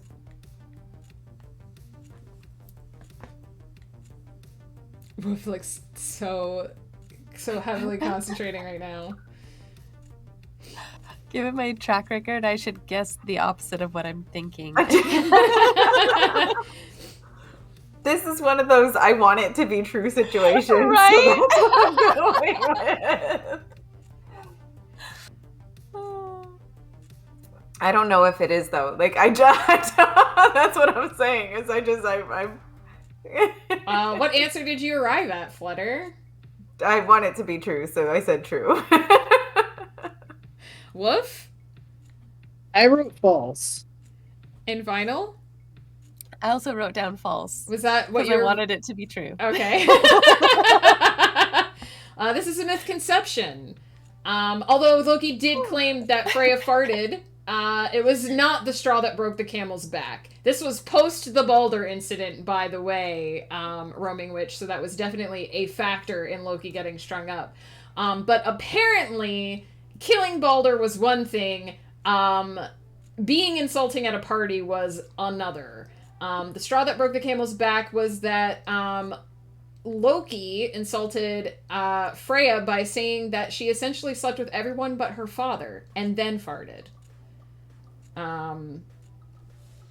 Which, interestingly enough, nobody refuted, but because they were at a party. That's like a really heavy power move, really. That is. Yeah, is straight up, like, because who's in charge here? Because let me show you who's in charge. Freya was known for being chaste, so it was a big deal. She just like, fuck you all. Yeah, so apparently Loki got away with a lot, but as soon as he was a dick at a party, the gods were like, no more. Now you go into timeout. You just don't say those things. I only knew that first part because there's a plot point about that in Neil Gaiman's Sandman comics. Interesting. Mm-hmm. Neil Gaiman is probably much more studied in Norse mythology than I am. He did write an entire book about it. More than one. Because American Gods is very heavily based in Norse mythology as well. It was the Wiki War. Everyone was jealous. After I'd done sleeping with everyone, I'd fart as well, even holding it in for days. Yeah. Gotta let it That's out. what I'm saying. I feel like it's a totally valid move, and like she was just the alpha. She was just showing them, making sure they all knew who was in charge. That's all. Question number 8. Baldur's funeral ship was the largest and heaviest ever created, thus none of the gods could launch the boat to sea. Eventually they appealed to the Jotun Harokin. With her seismic strength, she rolled the boat into the water, an action which caused the very earth to quake. Myth truth or myth conception?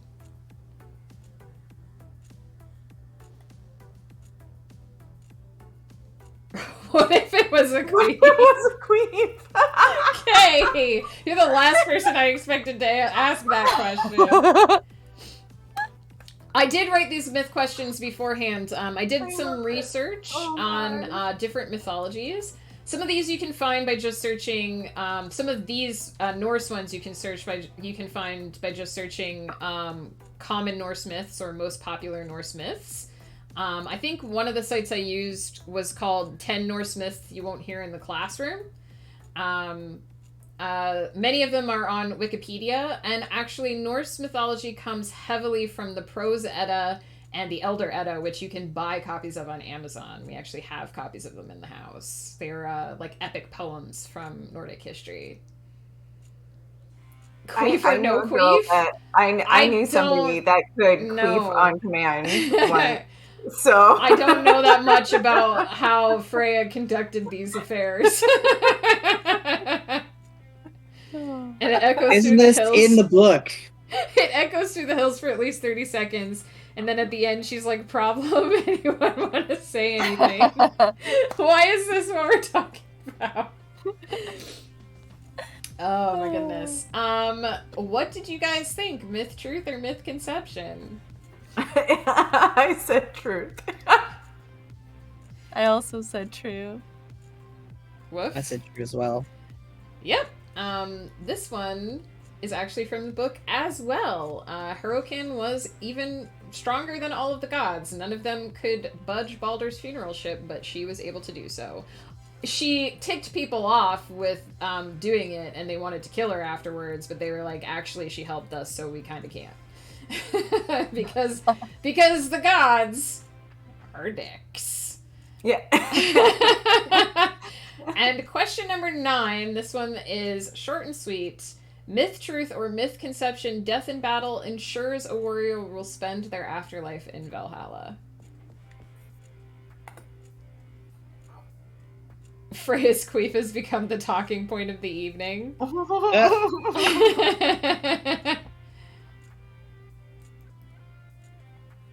As well.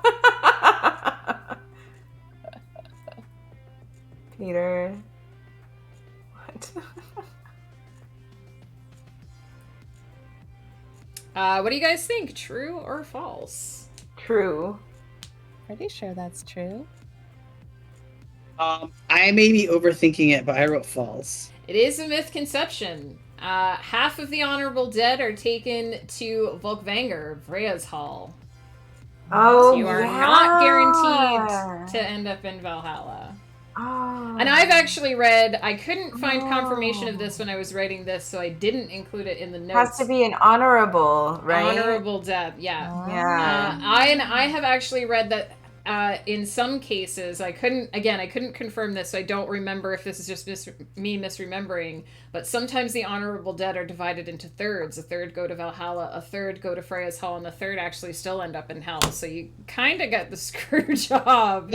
Right, no matter what you do. It's a little bit random, yeah. But now, Volkvanger is, again, much like Valhalla, but it is with the Vanir instead of the Aesir.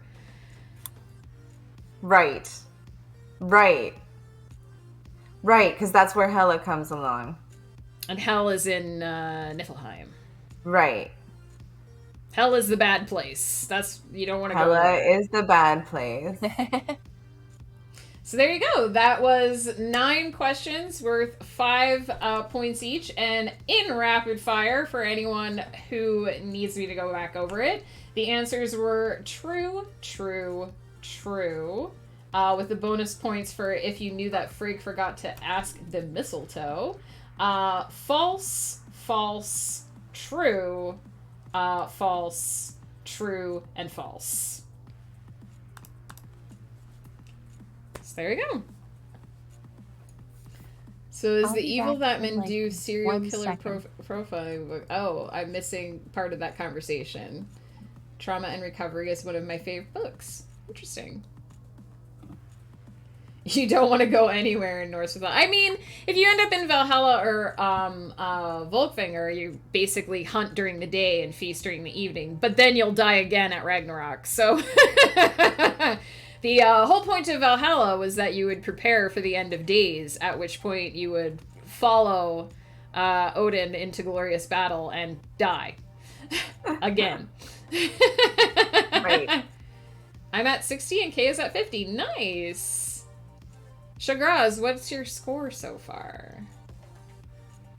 You do. Are yeah, are we adding the rounds together? Yeah, you can add a total. I'm at 40 points total. Shagraz, you were so excited to beat everyone at this game and you're not keeping track? What are you doing to us, Shagraz? The bonus is 1 point for knowing the mistletoe. You got the fart one wrong, so you stopped keeping track? Is that the only one you've gotten wrong so far?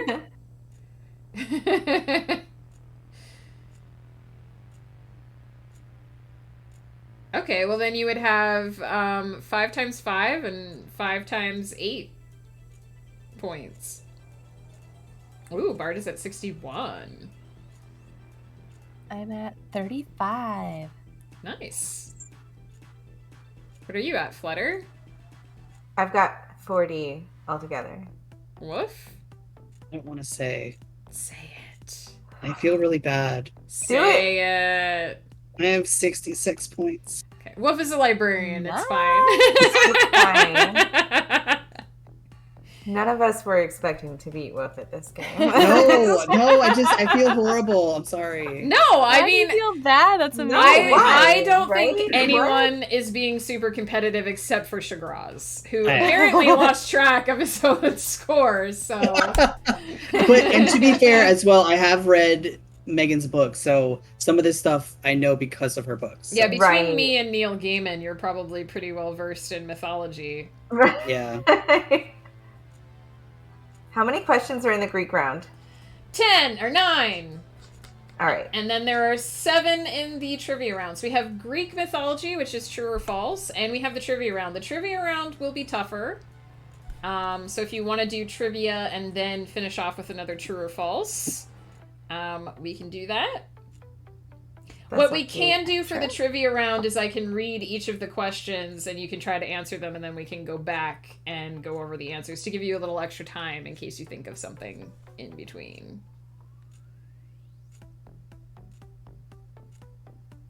Okay, but I gotta bio break real quick. That's perfectly fine. Go for it. I'll be right back. I'll do that too, actually. I'll be right back. Actually, yeah, that sounds like a good idea. Yeah, I can actually I'll go to BRB mode, actually, so everyone can take a quick break. Chat, if you need to run to the bathroom and or grab something to drink, stretch your legs, do that. We'll come back with some trivia.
Is. Mm-hmm. Sorry, people can hear you again. Hi, welcome back.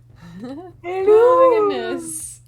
So just to remind everyone, or anyone who may have come in during all of that craziness, my name is Megan Cutler, aka Starborn Striker, the owner of this channel. Today we are celebrating The War for Freedom, the penultimate installment of the Eternity's Empire series, my mythical, magical girls in space opera. The last book will be coming out in August, and today we're doing some mythological trivia to celebrate. I am joined by my lovely friends Flutterdye, Vinyl Stencil, and It's Woof to do whatever the hell this is. Apparently it's talking about Freya's farts quite a bit. And just to let everybody know, this Friday, Saturday, Sunday, and Monday, the first book in the series, The Light of Eternity, will actually be free. So if you haven't checked out the series, it won't be that exact book that Flutter has up. It'll be the first fourth of that book. But The Light of Eternity will be free to download digitally. The paperback will still be the regular paperback price. And that will give you a chance to check out the series if you're interested. Let's see what I missed while I was AFK. I saw Peter said, I got here late and I got caught up in the fart story. So glad we could be entertaining. Who wouldn't? Bard says, woof, no need to be modest. Woof the wise. Oh. Woof is going to catch on fire now. Kay says, fun fact, I thought the first question you asked was about green mythology, not Egyptian, which is why I answered false, so I didn't recognize the names. Yeah, there are other mythologies in the book, but I decided to stick with just the three, just because it actually took like 4 hours to make these questions with just these three mythologies, so...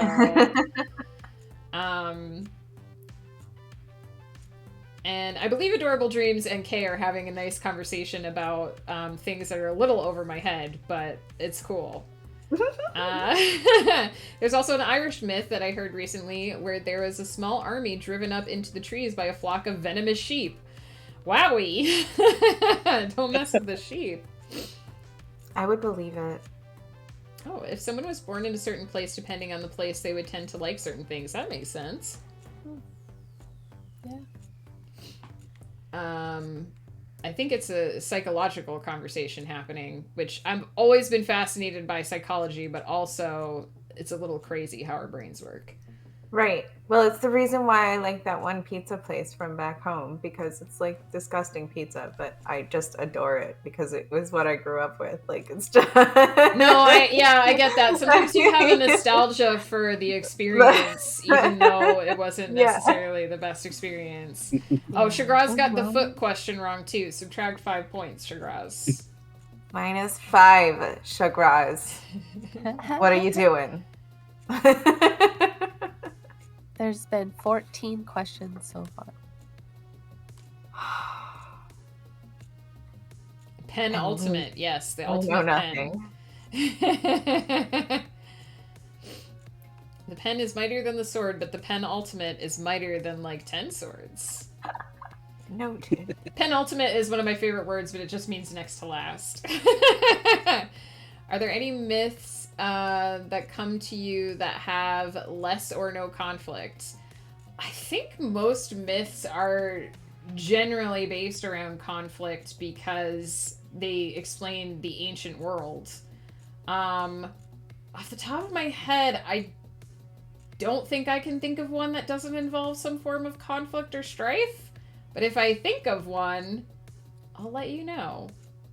It's a very interesting question. I feel like there are some out there. I used to do a lot of reading on mythologies because across the world they're largely I feel like the same kinds of stories, but has to be told different ways. So I feel like there is, though. But I off the top of my head, I can't think of one. That is a very interesting question, though. I'm going to keep that in mind. I might have to write a blog about that at some point and actually like sit, because I might have to sit down and think about it when I can do like radio silence for more than 5 seconds. Mm-hmm.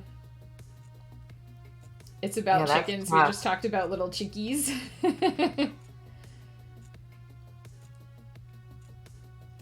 I was born in a hospital, and I don't like hospitals. I mean, I think most of us were probably born in hospitals. I don't like hospitals either. They smell of sanitation.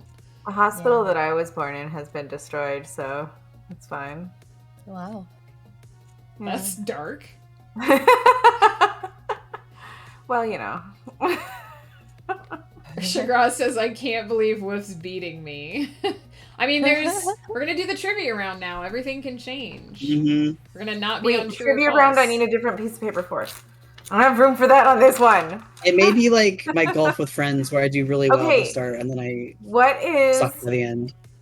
How is this going to work? Because am I going to need to write down like a whole question so that I can think about it then? Or yeah, if you want to think about it later, you might want to write down the questions in short, in brief. Okay. Some of them may have multiple answers, so you might be interested in this. Adorable Dream says, Before Sunrise is award-winning screenwriting without traditional conflict. They literally just talk around and talk the entire film. Flutter is a big theater film buff, so she loves that kind of stuff. Can we point out word usage? It wasn't demolished or torn down, it was destroyed. Yeah, she did say it was destroyed. Waiting for Godot is kind of like that. I think, in my opinion, there's not really any conflict in that play. It's just the two dudes just waiting the whole time. They don't, and they have like little arguments and stuff, but it's not like earth-shattering conflict like it is in many kind of big plays like that. Bart says Flutter was born, and they were like, "That's it. That's our peak. Tear it all down." Yes. No, I'm sure it went on for a number of years after I was born. So Shagraz also says Before Sunrise is very good, so you would definitely need to check it because I know you and Shagraz are on that wavelength with that. Yeah, I'll have to Before Sunrise. I'm writing that down. All right. So the trivia round, there's going to be a different amount of points for each question. Some of them will have many answers, which means they will have many points. These are tricky ones. Some of them might be really mean questions because I have an answer key and I don't think I could answer some of these questions without the answer key. But I did test them on Ghost and he did know a fair amount of them. So hopefully they're not too evil. Okay. Chat, if you'd like to play along, get a pad and paper because you're probably going to have to do some serious writing for this one. This is like a grab bag of the three different... It's all three mythologies, yeah. Yeah, okay. We'll go through all seven. There's 7 of them. We'll go through all 7 of them first, and then we'll come back through. And that way, if you think of something later on, you can write down an answer. Okay. Question number... Give me too much time to think about it. That's the problem. Question number 1, and this is just purely me being geeky. We all know the common names of the planets in our solar system are named after Roman gods, but what are their Greek equivalents? And please include Earth and Pluto, because Pluto's a fucking planet! Wait, what? Can you repeat that? Sorry. Okay. We know the common names of the planets in the solar system are named after Roman gods, but what are their Greek equivalents? And please include Earth and Pluto. Because we don't piss off the god of the dead by saying his planet's not a planet.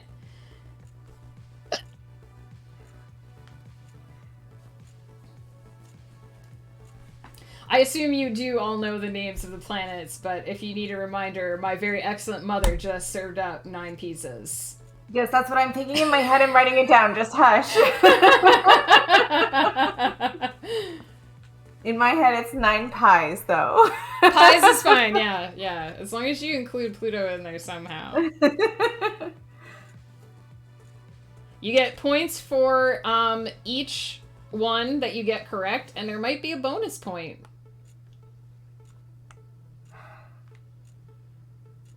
The Greek version of each. Okay.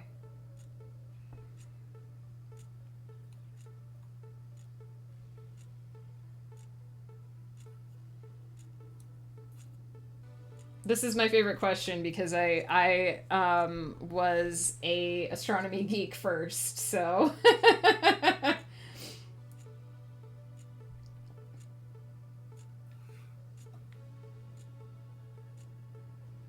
Yeah, I will never deny Pluto either. I don't care how small it is. Also, now that we've seen pictures of Pluto, we know that it has a heart on it. How can you say Pluto's not a planet when it has a heart on it?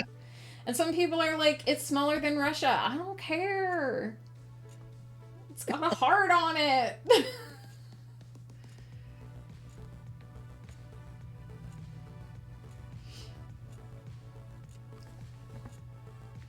I'm just waiting until everyone's done furiously writing, so...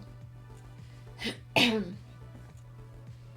like know them all, but not all of them are coming back to me right now. So, like... Russia isn't small. I don't know if people saying that have seen Russia. I mean, I know, yeah, Russia's pretty big. Just because, like, Earth is bigger, like, it's the last planet in the solar system, but it has a moon. Just saying.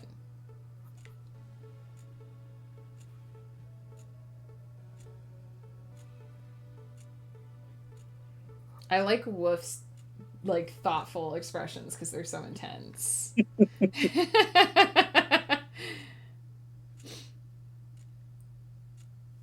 I think I've got as many as I'm gonna get. I think I have too many in my head, and I'm putting them in the wrong places. If I had a list of the Greek planets, I could probably match them, but just to like think of all the names, I've got like 3. Oh, no. I'm not even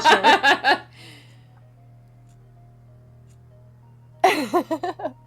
It's okay. I'm just here because somebody has to be in last place. There's one that's particularly tricky, and you're here because we love you. That's I feel like that's probably the one. Yeah, dude, we do. I can only remember gods from Hades.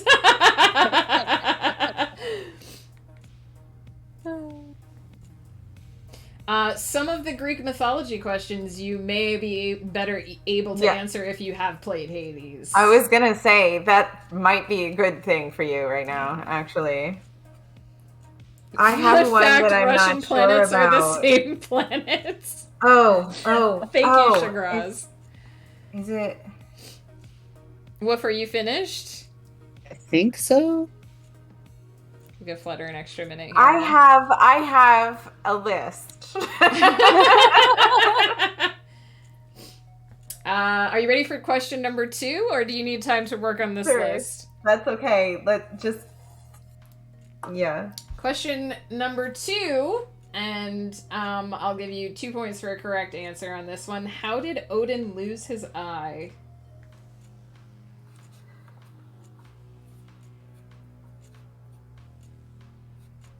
Unfun fact, that Russian planet really seems mad at the blue and yellow planet recently. Yeah, they do need to stop their shit.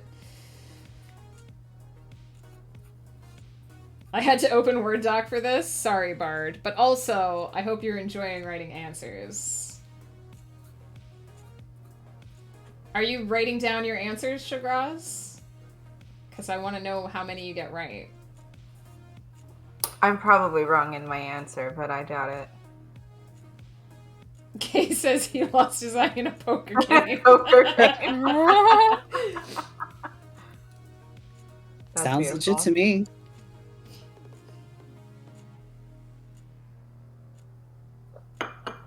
He was caught peeking in the ladies' shower room, and someone with a really long fingernail poked it out. Honestly, with it being Zeus, it could be any number. I mean, it's not Zeus, it's Odin. But it's the equivalent, right? The Norse equivalent. He is the lord, sort of the lord of the gods. All those gods were dirty old men. Yeah, that's what I'm saying. They all did the same things. They were all philanderers. Are you ready for question number 3? This one's another list. Oh, God. Okay, God. Yes. Question number 3. 9 worlds lay along the branches of the world tree in Norse mythology. Name them. Oh, God. Oh, are you fucking kidding me? You get 1 for each that you know. I'll give you 2 points for each one that you know, actually, in this one, because they're harder than the planets. You said there was 9? 9 worlds in the world tree. And I'll tell you what, I don't have it written down, but I will give you a bonus point if you can name the world tree. Oh, I can name the world tree, but I don't think I can name any of the worlds. Repeat question number 3. 9 worlds lay along the branches of the world tree in Norse mythology. Name them. I'll give you 2 points for each world you can name, and 1 extra point if you can name the world tree. Okay. I should have watched more Thor movies. I know. I don't think they say all of them. Have I traveled anywhere for a longer time that I liked a lot? I lived in England for a year. It was very interesting. The part of England that we were in wasn't like the really cool part of England. We were kind of in a, it's hard to believe, but in a sort of cultureless part of England. We were sort of just in the Greater London area in a place that pretty much existed to be the Greater London area. There are a lot of really cool places in England and Scotland as well, which we visited while we were living in England. And honestly, if money was no object and I could just live anywhere, Scotland is where it would be. It's gorgeous. It's beautiful. My muse goes crazy every time I set foot in Scotland. Scotland was amazing. Just absolutely gorgeous. It was so pretty. And I got this nice little cute Nessie from Loch Ness. I was there when you got that. You were. It was a lot of fun. Oh my god, their names are in the back of my head. Like some of them in my head. So for the true and false questions, it's for the trivia ones, I'll tell you what the points are when we go over the answers. There's the people in Scotland are sexy as fuck. I'm sure they are, Peter. Kilts, though. Like, can we just talk about kilts for a minute? Because kilts are sexy as fuck. Squanchy, hello. How are you? Squanchy. Hi, Squanchy. We're currently doing some trivia. I feel like the people in that part of the world in general are sexy as fuck, to be honest. If you guys have finished naming the 9 worlds of Norse mythology, yeah, that's a real good. Yeah, no. Wolf, it seems to still be thinking. It's like trying to name the seven words too. You're always gonna forget one, and they're just not coming to me. Like I know some of them. It's that panic, yeah. Oh, what is that? What does that mean? Like. Yeah. Right? yeah. Got 7. That's a pretty good number, Shiraz. I Wow. wrote one twice. Well, You don't get extra points for the one that you wrote twice. You only get points for it once.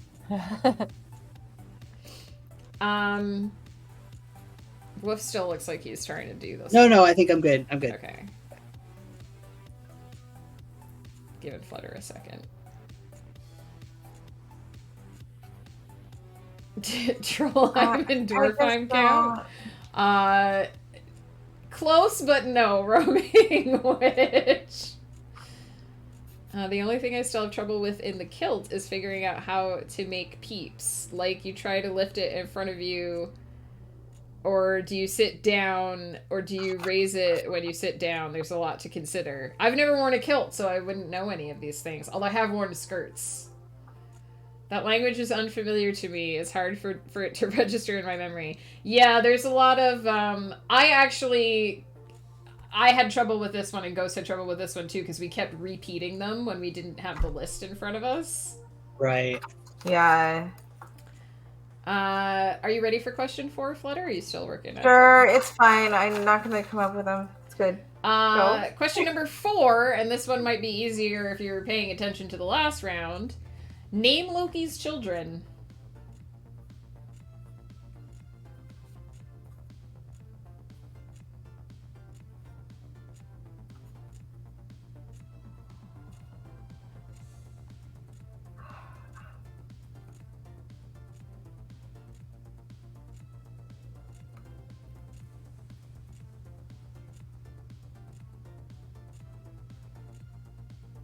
Fun fact, Icelandic is the closest modern language to Norse, to the point where Icelandic people today could probably understand Norse fairly well. Yeah, I've heard that, and I think that's super cool.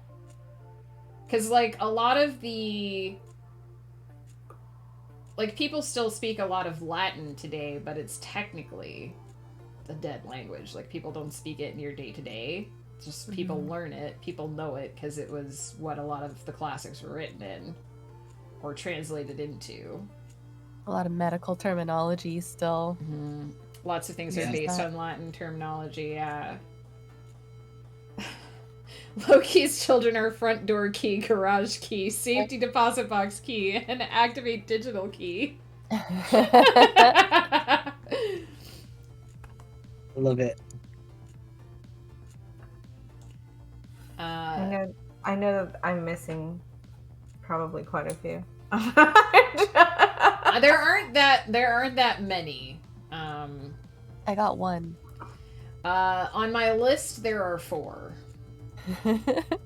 Yeah. Okay. How did I meet Wolf? I think it was in a role-playing forum way Do back we get in credit the day. if we know the form they take but can't remember the name? I'll decide that when we get to the answer portion of the question. Okay. I would say that was around how we about met. 2003. Yeah, way back when in a role-playing forum. We wrote together a lot, which is how we know each other. And Viola and I actually met through her husband, who we met through streaming because her husband, Cauliflumps, rated Flutter Die, my good friend. And then we just sort of connected with each other's communities, and it was super cool. Yeah. That's like 2 years ago now, almost. I know, it's crazy. What? It's insane. Plot twist, Loki's children were those goats that pull Thor's carriage. As I said, some of these are quite tricky. Question number 5. I said that this would come up again. What are the requirements for successfully entering the Egyptian afterlife? I'm looking for some specifics here.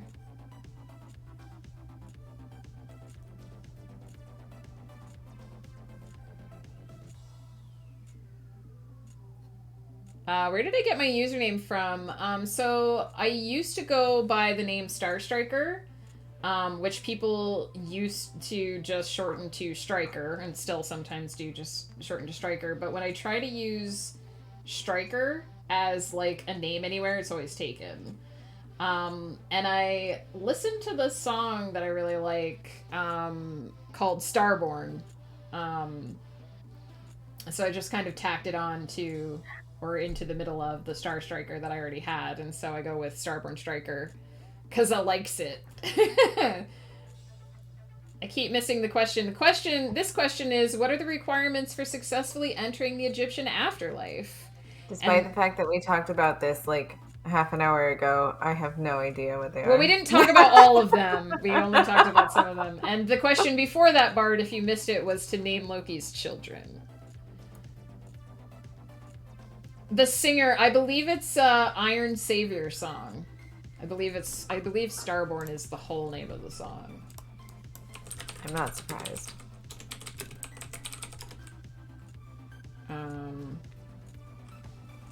That is also the requirement to get into my house.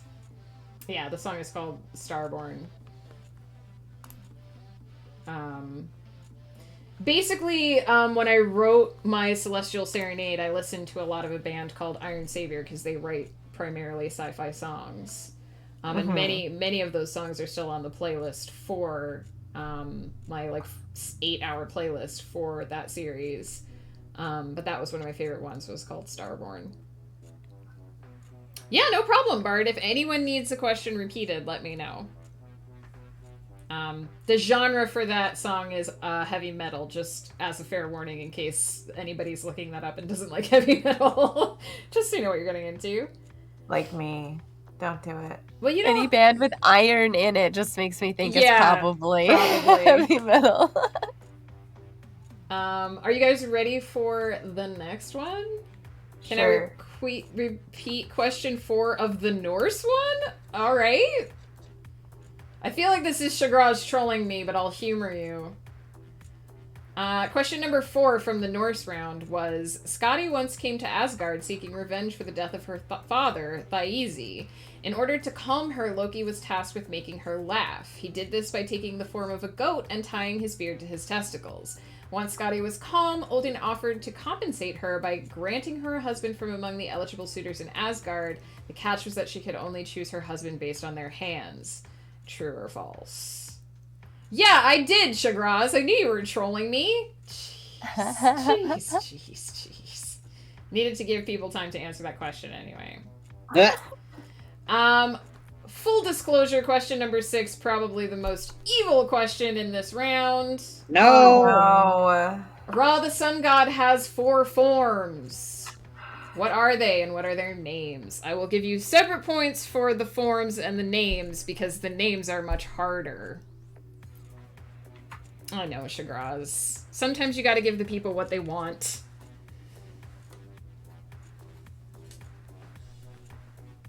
I like me some iron and wine. Yeah, that's a whole lot of nope. Cool. His 4 forms: Tinky Winky, Dipsy, Lala, and Poe. I think. Yes, exactly. That is correct. Sounds about right. Peter. That is. There's something else. I don't know the answer to any of these. Sorry, Spongy. No. The rest have been true or false. This is a much I don't know harder round. these either. This is awful. The last one is my favorite question, although it's pretty open to a wide range. Okay. At least, well, one of them might be Roaming Witch.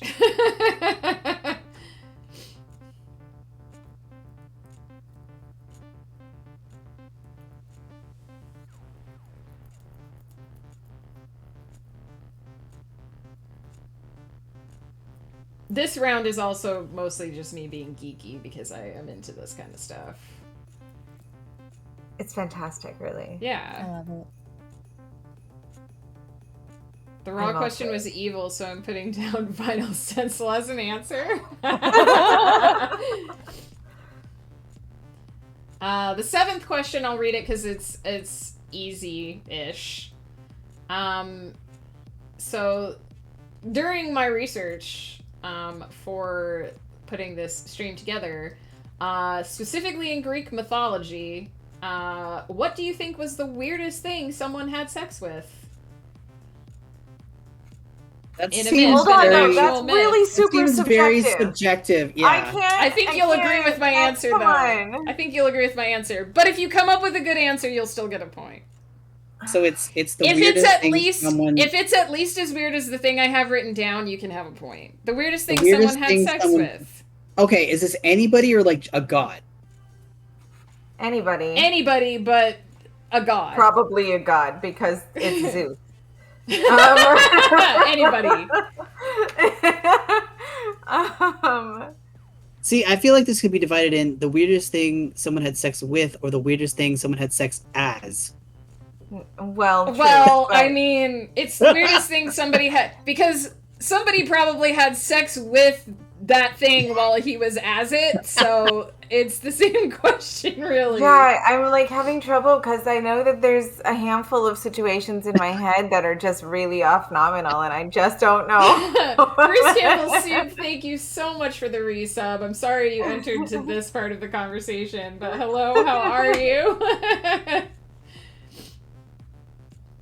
Oh no, okay!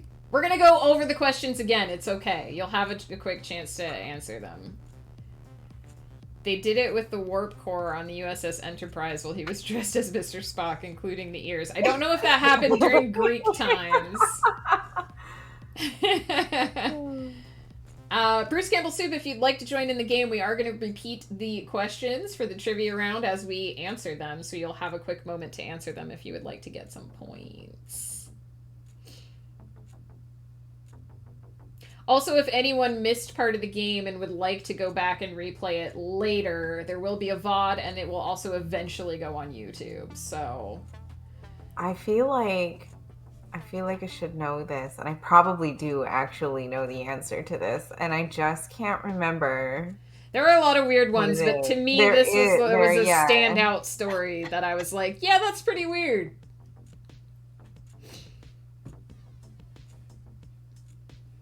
I have to know this. I do think we'll end up discussing that one a bit, because there will be strong feelings, but... If you guys are ready, we can go back to the beginning and start answering the questions. Sure. Question number 1 was, we all know the common names of the planets in the solar system, that are named after... Oh, Bo the Distance, hello! How are you? Welcome to the stream. Thank you for the hydrate, friend. Also, if you haven't been lurking and would like to join the game, we're just about to redo the questions in the trivia round so that we can answer them this time around. They shaved Chewbacca and made a second Chewbacca out of the shaved fur and had a threesome with shaved Chewbacca and reanimated hair Chewbacca. That is pretty weird. It's weird. Peter. Weird. I don't think I... Flutter didn't like that one. So we all know the common names of the planets in the solar system are named for Roman gods, but what are their Greek equivalents, including Earth and Pluto? So I'll give everyone a hot second. We're going to do 1 point for each, and there is a cheeky bonus point hidden in this round. Who would like to tell me the Greek equivalent of Mercury? That's the one that's the hardest, I think. Hermes. That's his name. That's his name. Is the Hermes. dude with the fucking wings on his shoes, right? Like, that's him. So that's who I was thinking of, and I wrote Hermes. down the wrong name. Yeah. Correct. You get a point if you said Hermes. Who can tell me the Greek equivalent of Venus? Is it Athena? You should know this one, Flutter. Come on. Oh, It's Aphrodite. so close. Oh! It's Aphrodite. I knew it was one of those. Darn it. Close. I get Athena and Aphrodite mixed up all the time, though, so... Their names aren't that similar, and yet they are. Yeah. That's what I was thinking it was. The goddess of love. Mhm. But Yeah. I thought it was Athena. Aphrodite. Yeah. Yeah. Who knows the Greek god for Earth?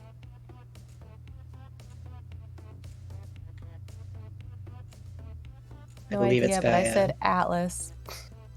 It is Gaia is yeah. Gaia what is a I Greek said, god, too. Greek goddess. Also, I will also accept Terra, as they are both Greek names Right. for Earth. Goddess and Terra, Gaia and Terra. Yeah. Yeah, I mean that's okay. It's the Greek name. Some of them are Titans. Some of the Roman ones are Titans too. That's the whole yeah. Hestia was a good guess. It's Isn't that a moon, interesting, though? Greek myth seems like less known. I think it is, right? Hestia? I'm not sure. I don't remember. Oh, there's a lot of mythological moons in the solar system Right. too. Yeah, I think just when you're thinking of because you have to know what the Roman god is the god of in order to know what the Greek one is. Who can tell me? Or the other way around if that's the way you learned it. Yeah, who can tell me the Greek equivalent of Mars? Aries. Correct, Aries. The Greek equivalent of Jupiter.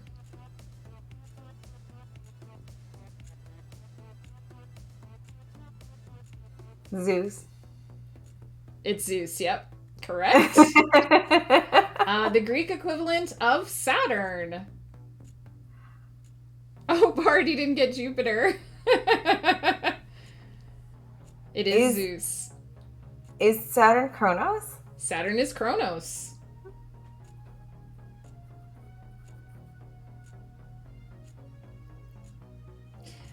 This is the trixiest one, the Greek equivalent of Uranus.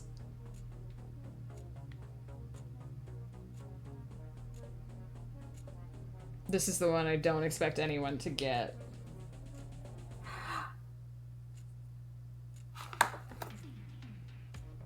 I actually totally forgot to write Uranus down. Peter, your rectum. So now I'm thinking for a second. This lake is not one. I don't remember. Uranus is actually already the Greek name, so if anyone can tell me the Roman counterpart of Uranus, they can have a point. Sir Butticus. Is it the Forge guy? I don't even actually know this much about this person, but it's Caelus. Caelus.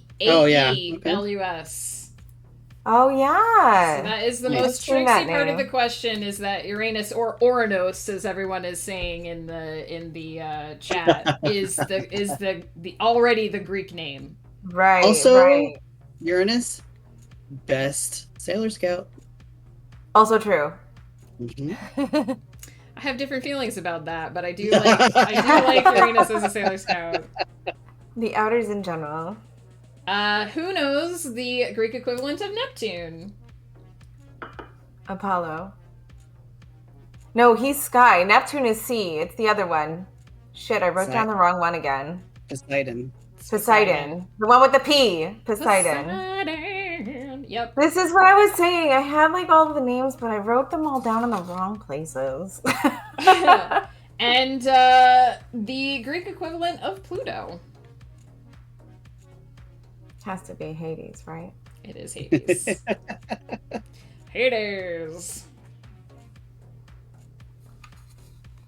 So it's Hermes, Aphrodite, Gaia, Aries, Zeus, Kronos, Caelus, Roman to the Greek, Uranus, and Poseidon and Hades. And if you don't believe me, you can Wikipedia each and every one of those. I did look them up to make sure I had them right. Uranus was the only one that I couldn't get. Yeah. 1 point for each, and a bonus point if you knew that Uranus was already Greek and thus wrote down Caelus. I only wrote down 8 planets, but I included Pluto, so that'll tell you. You just forgot about Uranus. Just totally forgot about it. How could you forget about Uranus? We even talked about how my very excellent mother just served up 9 pies.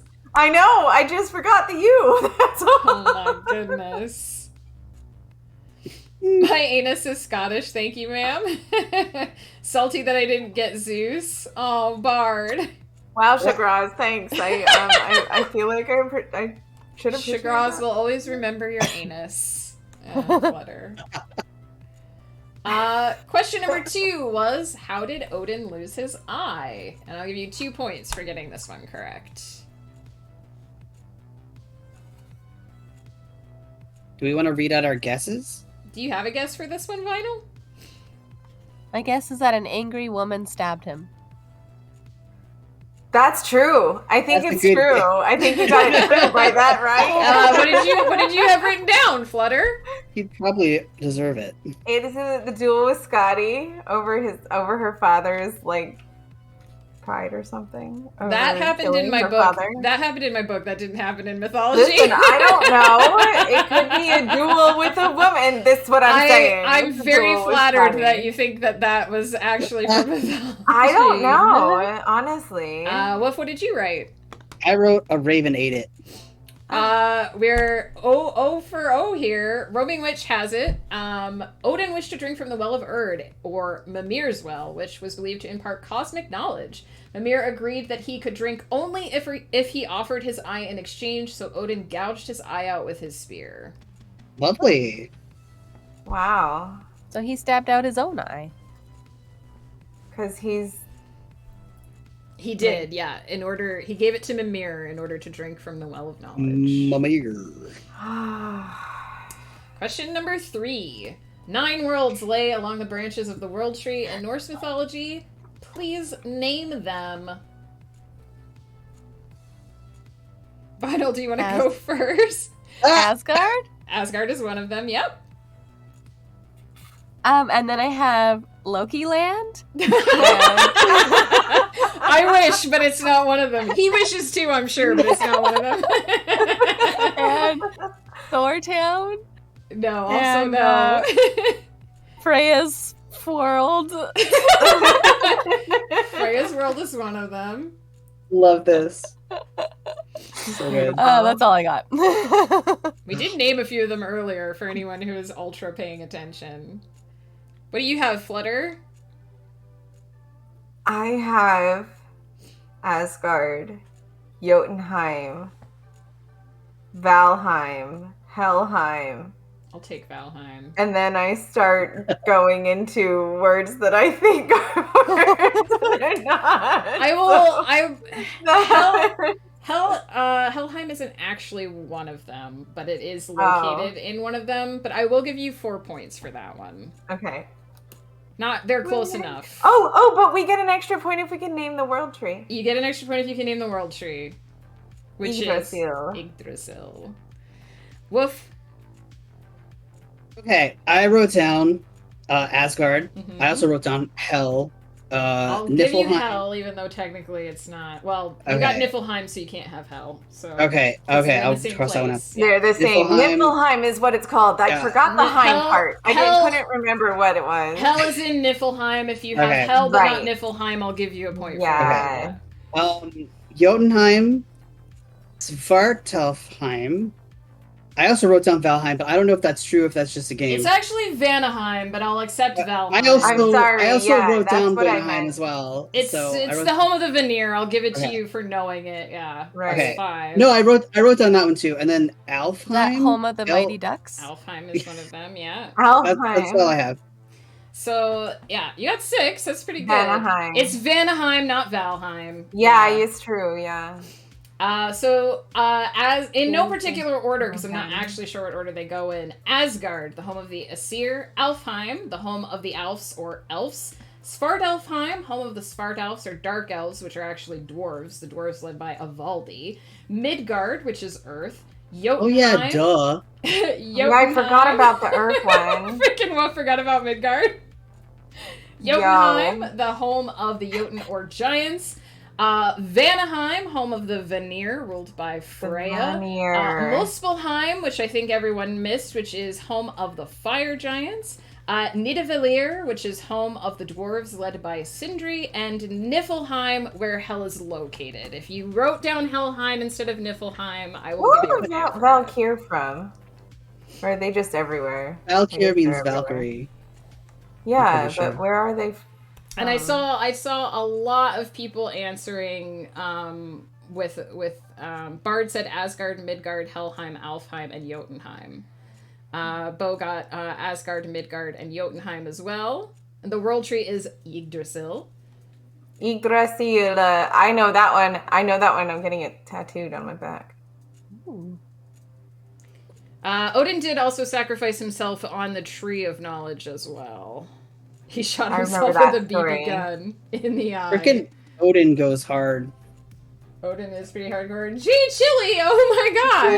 G Chili, hello! Hey, what's up, Joe? Welcome. Thank you for shouting out, Vinyl. Ratlord Alley, hello. Mr. Zup, hello. Y, hello. I said Freya's fart fort. That should get me a point. Not one of them, unfortunately, Peter. 2 points for each one, actually. So I said 4 points to Flutter earlier would be 8 points. Wait, we get 2 for each? 2 for each because they're hard. Ooh. Which ones? So you would get 8 because you had 4. Plus Yggdrasil. Yeah, so 5. Shagraz is furious that I accepted Valheim, even though it's Vanaheim. Hell is ruled by Hell, yes. I only remember that one because it was in one of the Thor movies. We're doing some trivia, some mythological trivia for all the raiders who just entered. I guess I should do an intro for anyone who doesn't know. Hi, I'm Megan Cutler, aka Starborn Striker. We are celebrating The War for Freedom, the book I put out on Monday. It is the 7th, aka penultimate, next to last, installment of my Eternity's Empire series, which is a mystical, magical girls in space opera sort of thing. There are 7 books so far. On Friday, Saturday, Sunday, and Monday, the first book, The Light of Eternity, not the one that Flutter's holding up, but the first one, which is part of that book, will be free on Kindle on Amazon. Should be across all stores for the weekend, so you can check that out if you haven't checked it out. I just want to make sure I haven't missed anything in chat. If I have missed anything in chat, please feel free to repeat it. I'm here 4 times now, says Bard. Amazing. Glizzy Raid, how was your stream tonight, Joe? Shagraz will be okay. I imagine he will. I read that question for him when he trolled me, so that should mollify him a little bit. The Valkyrie take warriors to Valhalla. They don't really have a place as far as I know. Yeah, I think they're just, Right. They're sort just of live everywhere. in Valhalla. Yeah. Ooh, Shagraz got 7 plus the tree. Nice. Thank you for the congrats on the new book. I'm super excited about it. The last book will be out in August, but I'm still editing that one. So I'm glad you love a good space opera, Bardell. They should get more love. I learned the word penultimate from Series of Unfortunate Events. It is a great word, isn't it? It's just so fun. It's a really good word. Played N64's most mediocre 3D platformer, now available on Steam. Glover. I haven't heard of it. I'll have to go peek at your VOD and see because I haven't heard of that one. That's amazing. I'm just torturing my friends by making them name a lot of things from different mythologies. We don't have a clue. I have an answer key, so... Yeah. Chad, if you'd like to play along, just grab a pen or pencil. We are on question number 4 of our trivia round. There's going to be a true or false round after this. It'll be much easier. I'm glad I only did this many rounds because we've already gone past how long I thought this would take. Name Loki's children, and I have 4 of them written down. We named a few of them earlier for anyone paying attention. Slutmere. Yep. Slutnir. Sleipnir is one of them. Loki is the mother of Sleipnir, the 8-legged horse. Yeah. That's the only one I got. Would anyone like to name another one? Fenris. Fenris is one of them. Well, Fenrir, the dragon. Fenrir. Okay. But Fenris, I can never remember if it's Fenrir or Fenris. That's I have problems with that. Bardell got them all.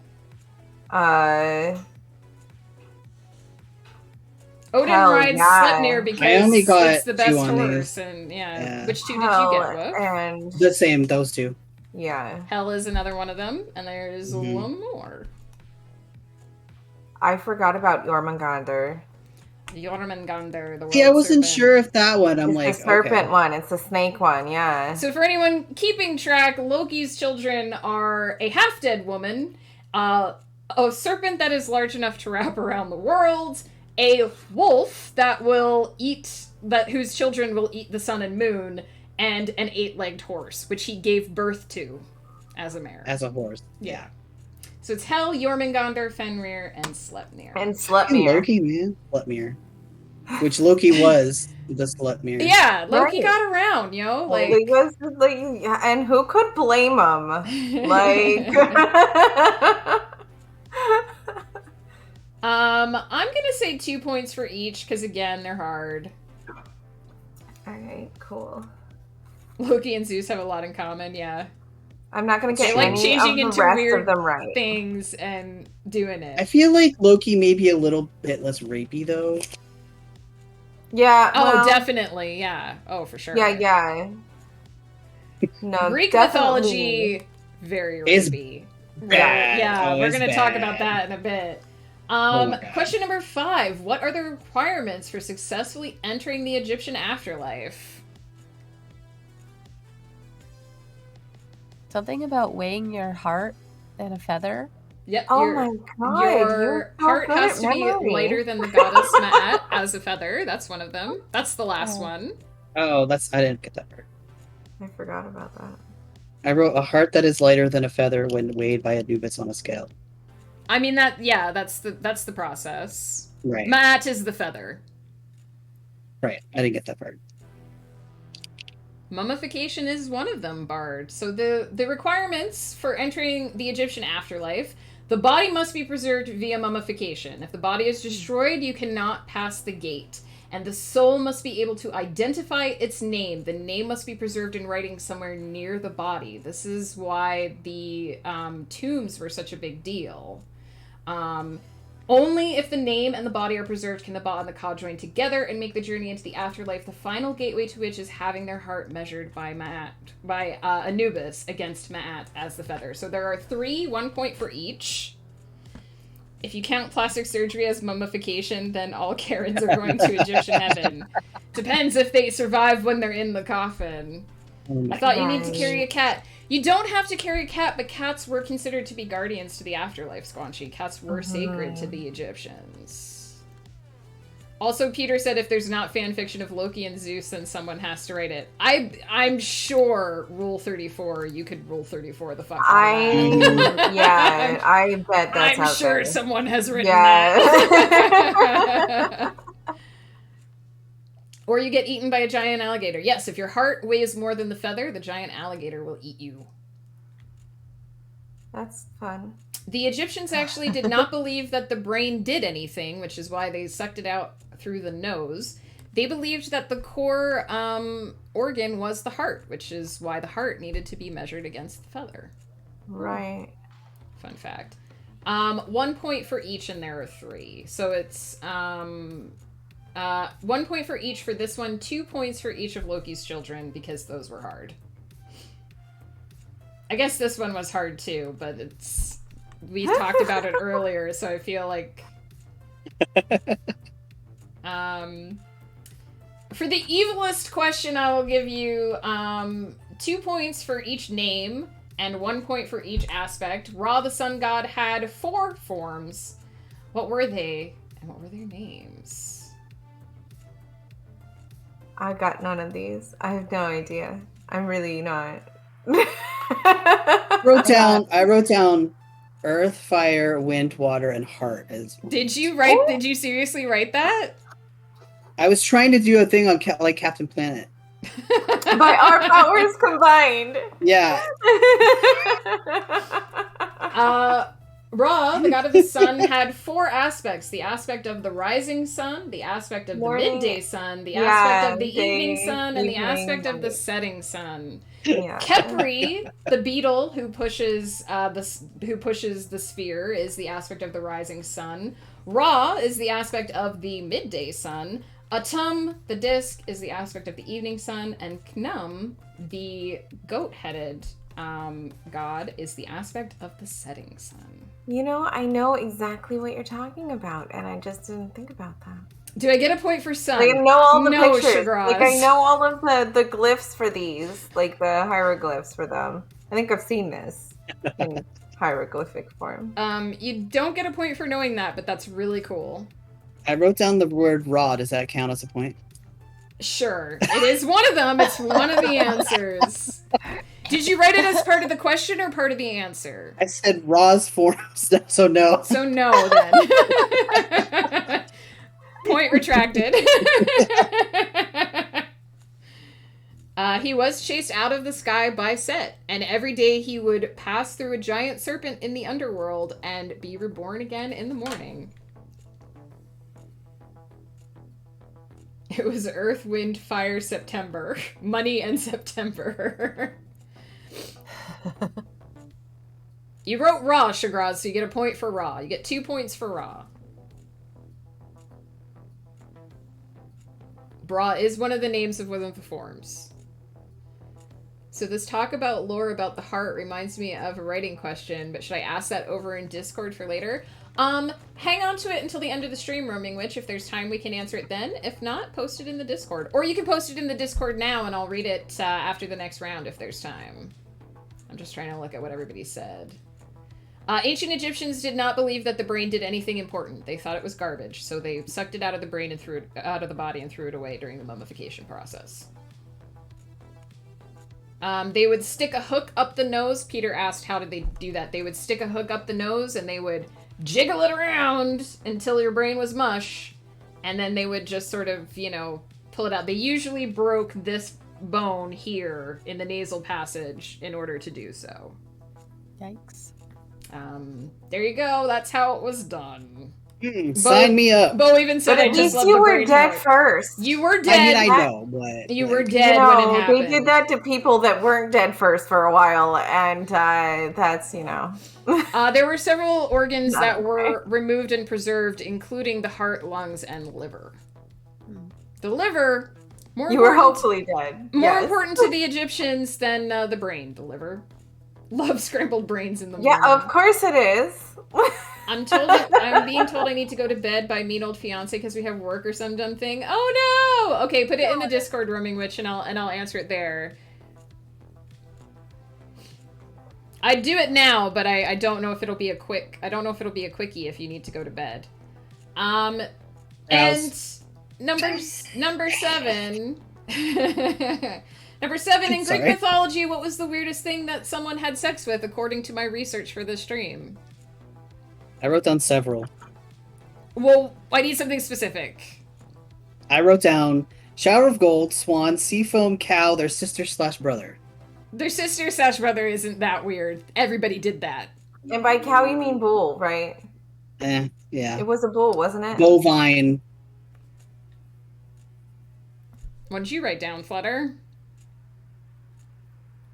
There are so many things that I have in my head. You didn't write down any of them? I wrote bull, and then I trailed off. I got like ...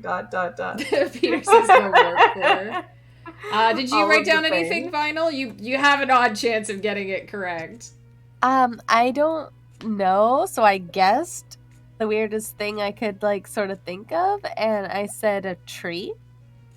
Not far off from something that actually did happen in myth. The one I had was a cloud. According to my research, that's pretty weird. And I mean, I think I might give the Golden Rain a point as well. That one's pretty weird, but apparently Ixion became completely obsessed with Hera, which upset Zeus greatly.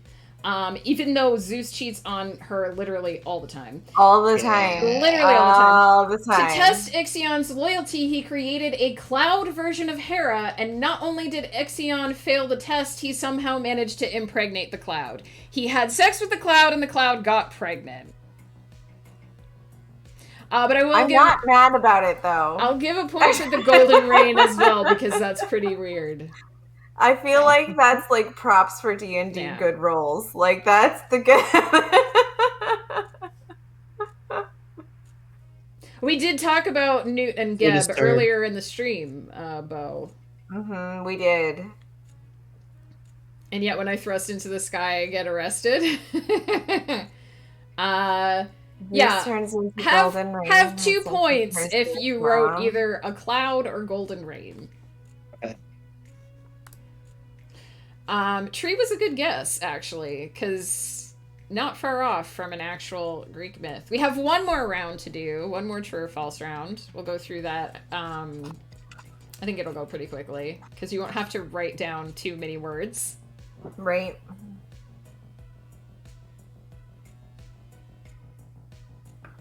I mean, swan isn't as weird as cloud, because the swan is a living thing.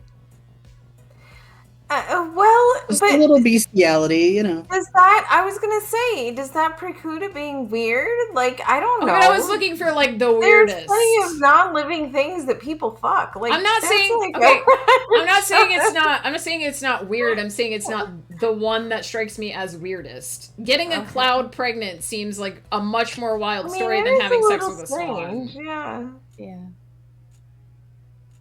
It's got a cloaca, though. I have a lot of points. Just want to brag real quick. How many points? No, y'all. I am. This is like playing golf with friends. I'm a dead last. Bard has 90. Bard has I think 92. I'm in last. Ooh, Shagaz has 101. Oh, swans are really nasty. Swans Peter. are mean. Oh my god. They are. Yeah. They are. How many they points? Will rip you apart. How many points y'all got? Oh my god! Right now.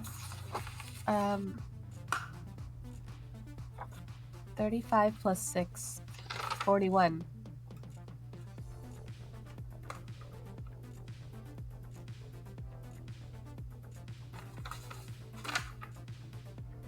60.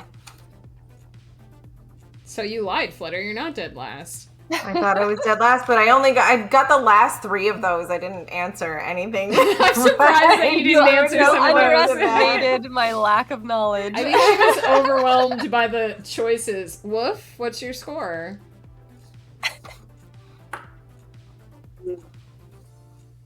How many? What? No. Say it again. I think I have 93. Oh, Shagraz is beating you. This cannot be. Rouse. Actually, you know what, Shagraz? I believe in you. Yeah, they are only a tiny bit less nasty than geese. Geese are the worst. When is the appropriate time to shame Vinyl? Never. Vinyl's doing her best. We don't shame people for doing their best. Right? You are close to Woof the Wise. We're Bard. very glad that Vinyl came and hung out with us tonight. We are not shaming her while she's here. Especially knowing that this isn't necessarily her forte. She still decided to give it a go. Right? Rise. One last round. I hope you guys are having fun. I'll try though. Nobody shames Dr. Vinyl. All right, the Greek round. This should be the easiest. Again, some of the answers are tricksy because I had to make them tricksy in order to get any false questions. It's fine. She's proud of those 41 points, and I'm proud of her for having those 41 points. Absolutely. That is a Christmas tree. It just lives there. Wolf has one too, although I don't think you guys can see it in frame. Yeah, it's over just there. On the very edge. We of can see his it, but it's frame. cut out of I literally stole the idea from Vinyl, so. I think a random number generator would have gotten more. Shagraz. That's a good one. Gosh. All right. Greek round number 1. Cronus, the oldest of the first generation of Titans, severed his father Uranus's genitals and threw them into the sea. The genitals were carried over the sea a long time, and white foam arose from the immortal flesh, within which a girl grew. This girl was Aphrodite, goddess of love, whose name means foam arisen, myth truth, or mythconception.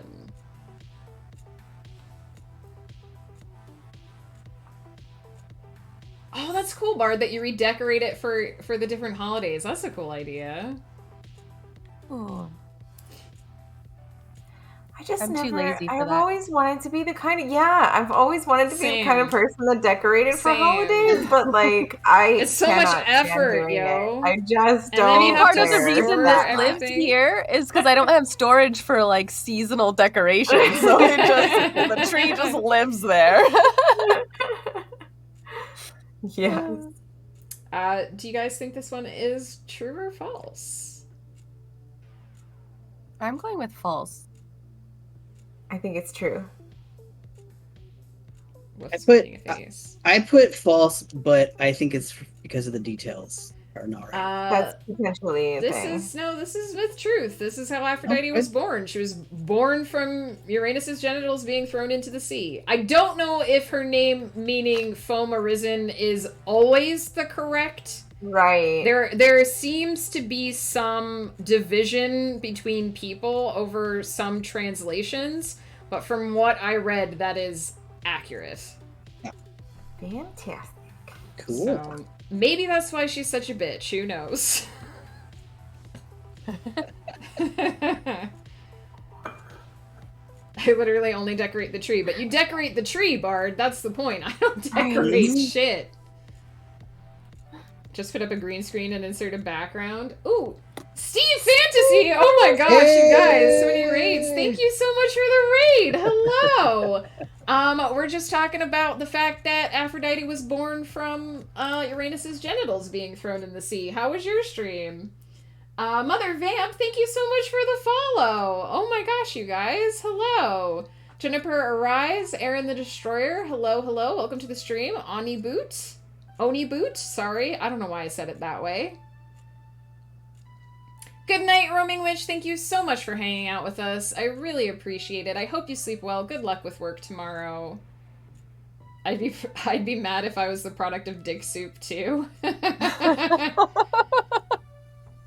What a time to enter the stream. Hello, friends. Ooh, I just minimized things by accident. Oh no. It just disappeared. My Discord, like, disconnected. What the heck? Weird.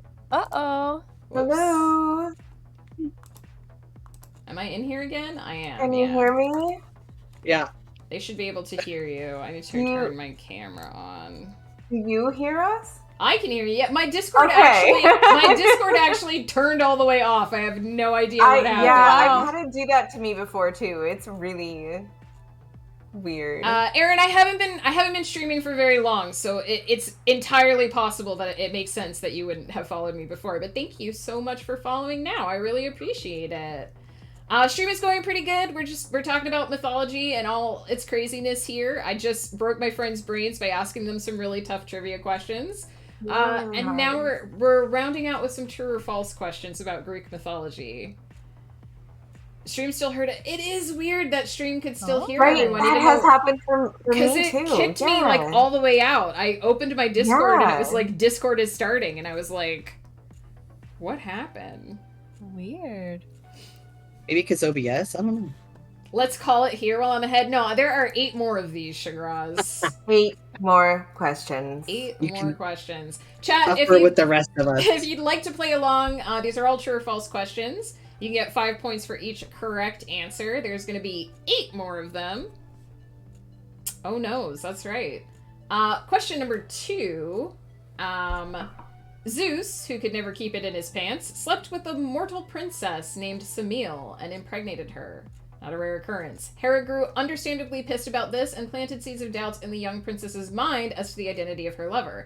As a result, she eventually demanded to see Zeus in all his glory. Zeus, having pledged to do anything for her, was forced to comply. Unfortunately, the sight of Zeus in all his glory caused poor Semele to burst into flames. Determined to save her unborn baby, Zeus sewed the baby into his thigh and gestated him until he was big enough to emerge. Myth truth or mythconception?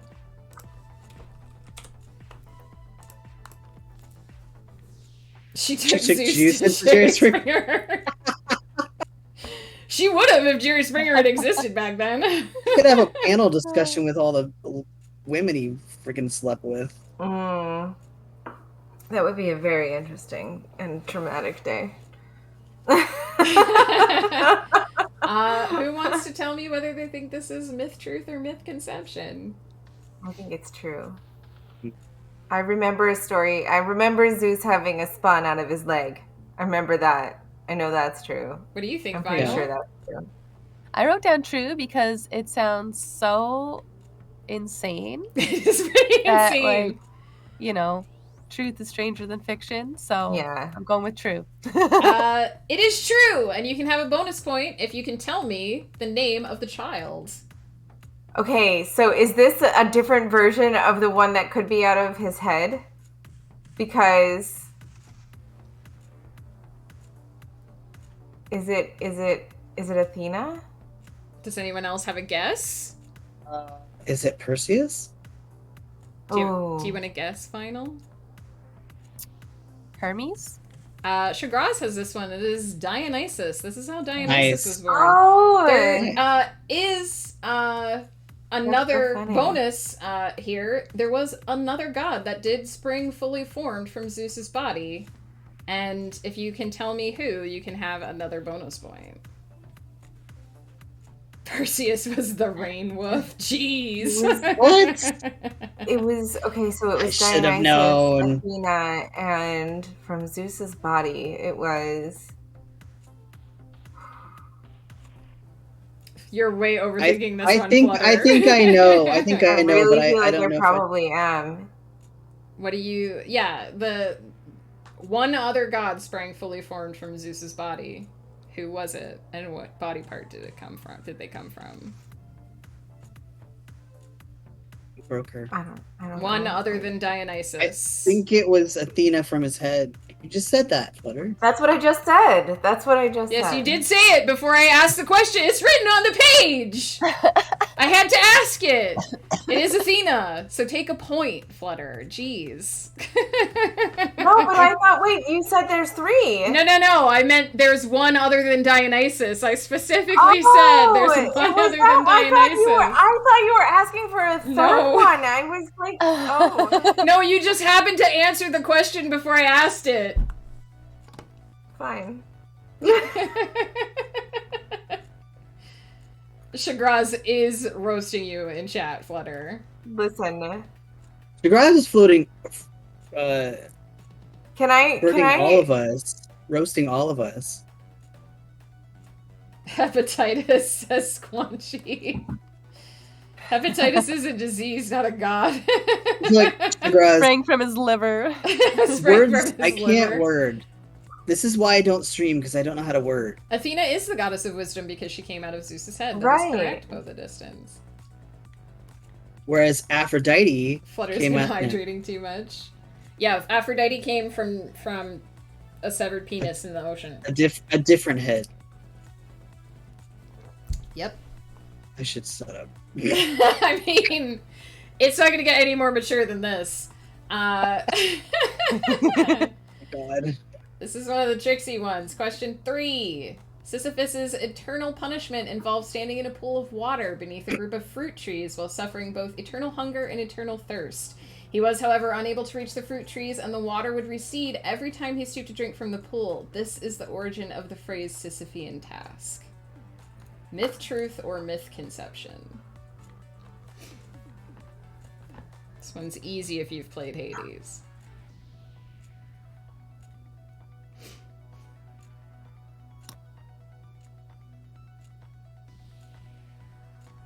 Good night, Erin. Thank you so much for hanging out. And thank you for the lurk. I appreciate it. Bye.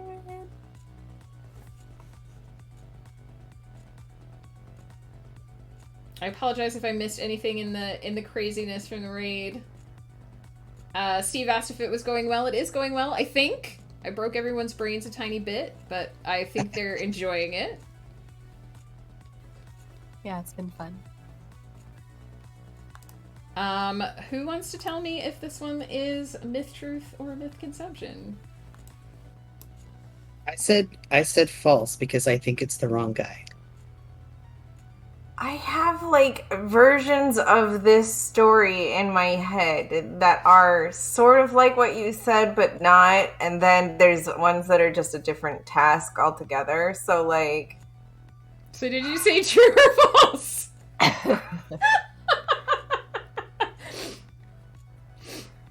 Isn't Sisyphus the guy with the boulder? She needs to give a final answer. Yeah, it's the boulder one. Sorry. But it's also one where they have to write... bend down to drink the water, but the water recedes every time they bend down. So what she said doesn't match that story necessarily. Did you write true or false? I think I wrote true. What question is this? Number 3? Number 3. Yeah, I wrote true. Okay, Vina, what did you write? I wrote false because I think it's the guy that has to push a rock up a hill or something. Yes, I swippy swapped the names. This was the punishment for Tantalus. This is a myth, but it was Tantalus. Yeah, I forgot about Tantalus. Sisyphus was punished by having to push a rock eternally up a hill, and as soon as it reached the top, it would roll back down. I actually kind of thought it was the same guy because, like, they're the same kind of feudal thing, right? Like, it's not gonna ever work. It was two different guys. Tantalus I forgot is the about guy Tantalus. who can't eat and drink. Yep, you got it, Sugar. Yeah. I only know this this because somebody redeemed a history fact on Ghost Stream once, and he talked about it. Ooh, so this is one he covered. Nice. Yeah. Sisyphus was thus punished because he evaded death not once but twice. First by tricking death into being ensnared by his own chains, which caused everyone on Earth to stop dying until the gods were like, what the fuck? And the second time by telling his wife not to bury him properly so that he would not be able to pay the boatmen, which disturbed Hades so much that he actually sent Sisyphus back to life, again until the gods were like, what the fuck? So Sisyphus, not a nice guy, necessarily. Sisyphus knew what was up, yo. Sounds like syphilis. They did really fucking know. I am with you, Shagraz. So there you go. That is Sisyphus and Tantalus. Question number 4. Minos was once gifted a bull by Poseidon that he was meant to sacrifice to the god. Minos liked the bull so much, however, that he refused. Outraged, Poseidon caused Minos' wife to fall in love with the bull. She asked Daedalus to fashion a hollow wooden cow, which she climbed into in order to mate with the bull, and from this union the monstrous Minotaur was born. Myth truth or myth conception? It was Prometheus who was cursed to... He was basically tied down to a rock and his liver was pecked apart and it would regrow every day. He was thus punished. Right. He was thus punished for giving fire to humankind. Right. Which he stole from the gods.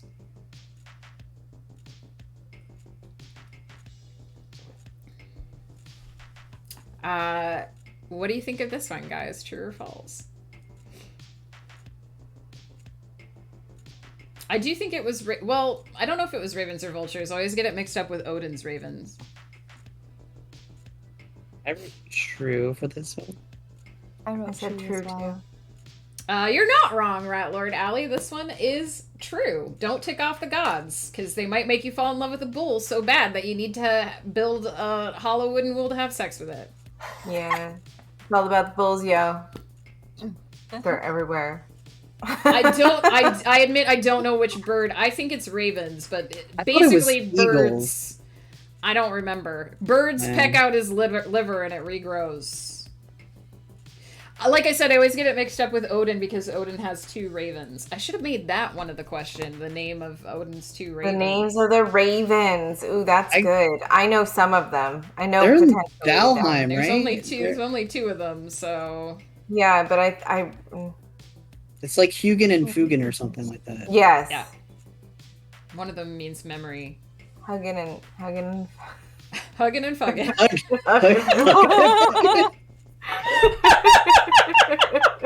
Oh man. Look, that's my maturity level. Hugging and fugging is how we got Slutmere. Hugging and fugging. That is what happened with Slutmere. That's right. Oh dear. Oh my god, I can't breathe.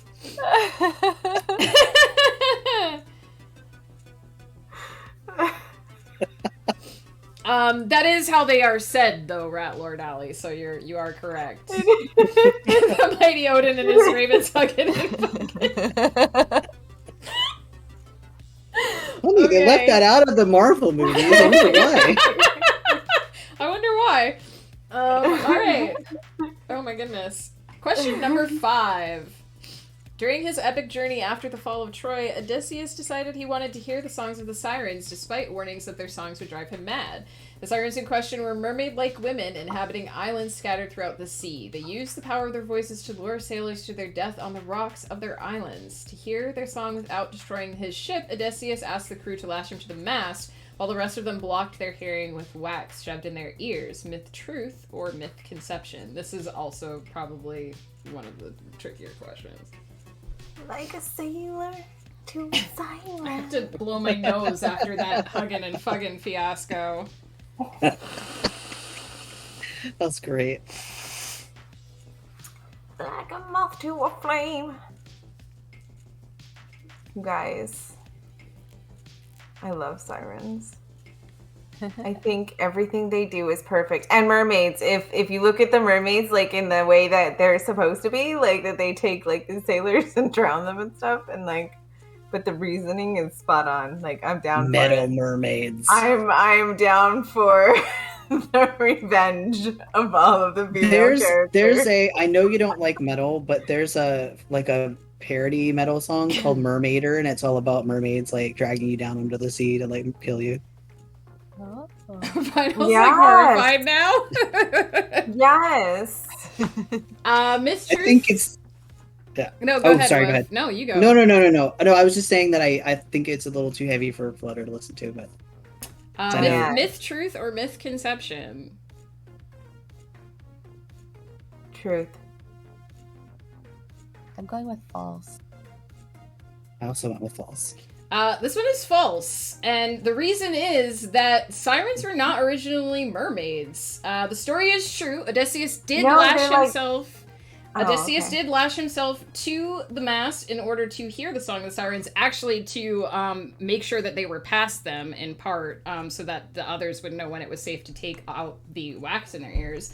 But the depiction of sirens as mermaids actually came later. They were originally bird women. Usually either birds with the heads of women, or they were women from the waist up and bird from the waist down. They actually got this one right in What We Do in the Shadows, which I was very, very pleased about. They actually got it right. Yeah. Little aerial hunting sailors.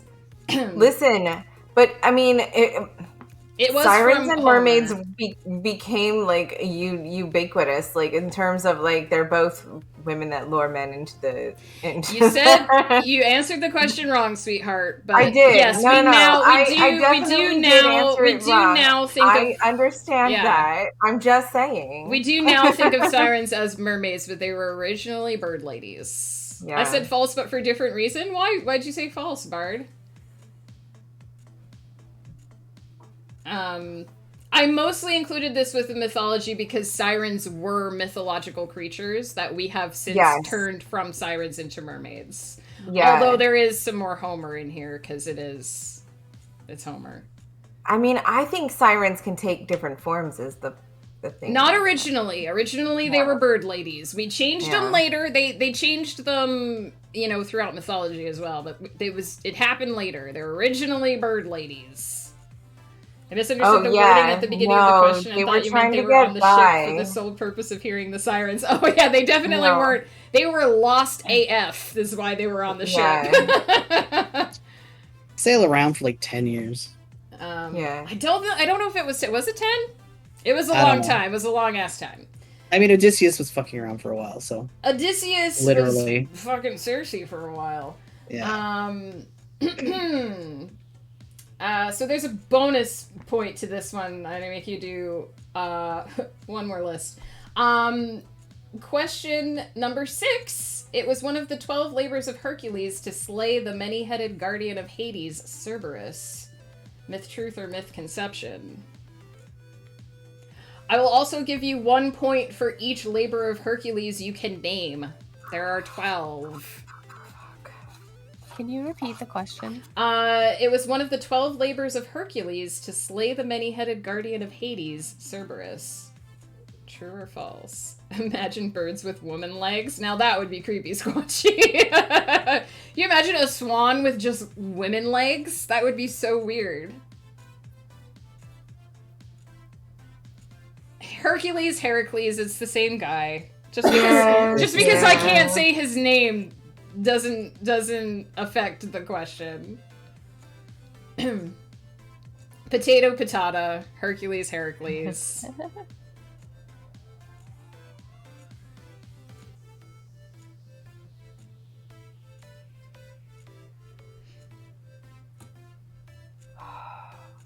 I'm just giving everyone a chance to write down the 12 labors of Hercules.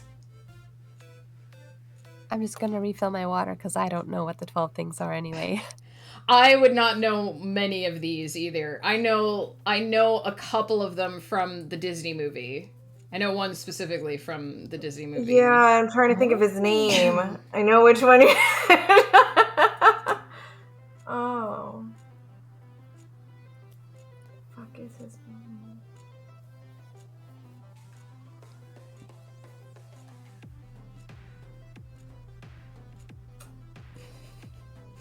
You are correct, Bo.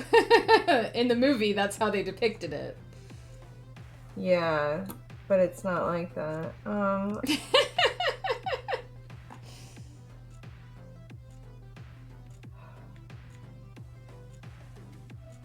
Bard, you're pretty good at this. I feel like I know more of these than I think I know, but I don't remember all of them. Reading through them, I was aware of more than I knew I was, but I wouldn't. Yeah, if it hadn't been the reading, I wouldn't have known. Yeah.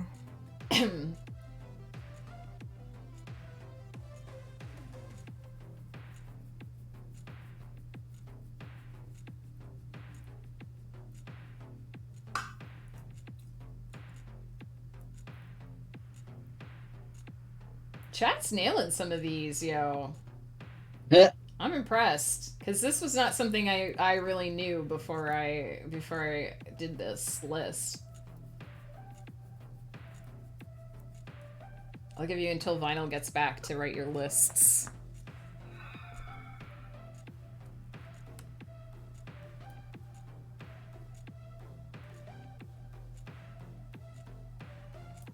Yeah, I don't feel like I got any of them right, actually.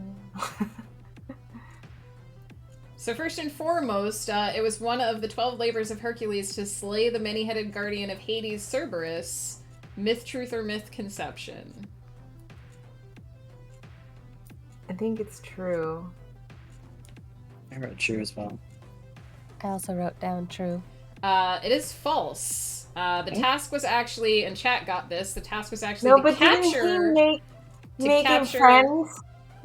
To capture and bring back the three-headed Cerberus. Darn, I was gonna say false, and then you were like, the 12 other things. I'm like, okay, well, I guess it's one of the things. Right. I mean, there are, so the 12... You tricked us. The 12 labors of Hercules, chat got many of these, to slay the Nemean lion, who they did depict as Scar. Oh, I have lion written down. That's good. I got to slay the nine-headed Lernaean Hydra, if you've played Hades, to capture the golden hind of Artemis, to capture the Erymanthian boar, to clean the Aegean, Aegean?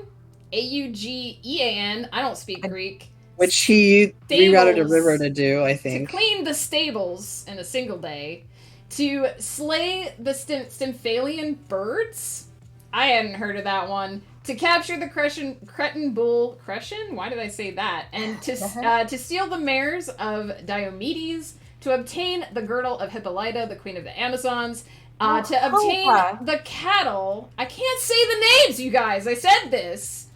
To obtain the cattle of the monster Geron, to steal the golden the golden apples of Hesperides, I don't know how to say the name, and to capture and return Cerberus. I can't say the names. I do think it's Cretan. Yeah.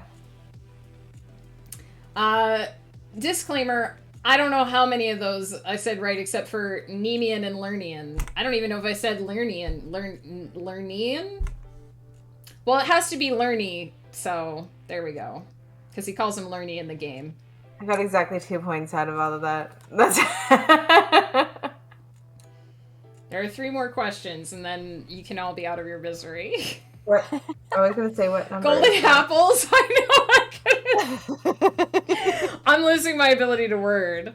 What number question was that? That was number 6. And it was false.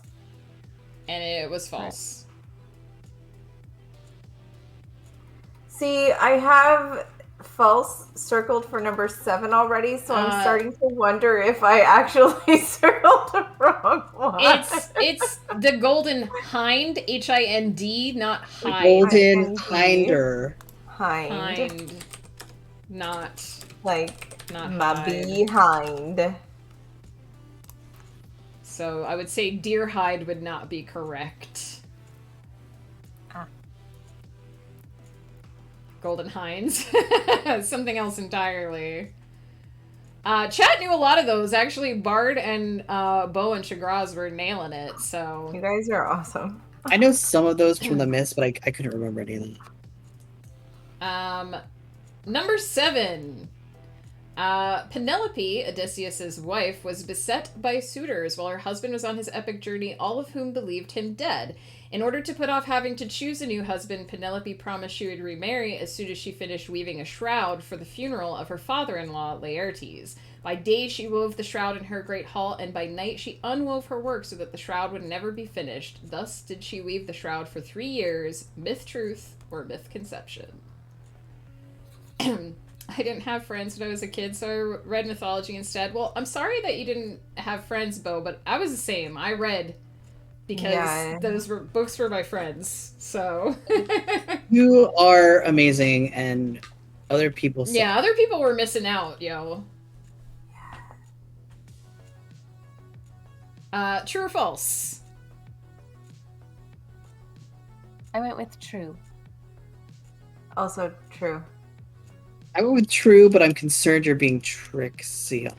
No, this was true. I didn't fuck with this one. Okay. Penelope, total badass. She just broke her fingers to the bone for 3 years, weaving and unweaving. Can we talk about Groundhog Day? That would suck so hard. Right? And to know every day that the work you were doing, instead of sleeping at night, you were going to rip it all out. Right?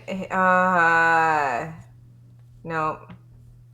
This next one is, again, a little bit tricksy. True or false? Myth, truth, or mythconception? The name Cerberus means spot.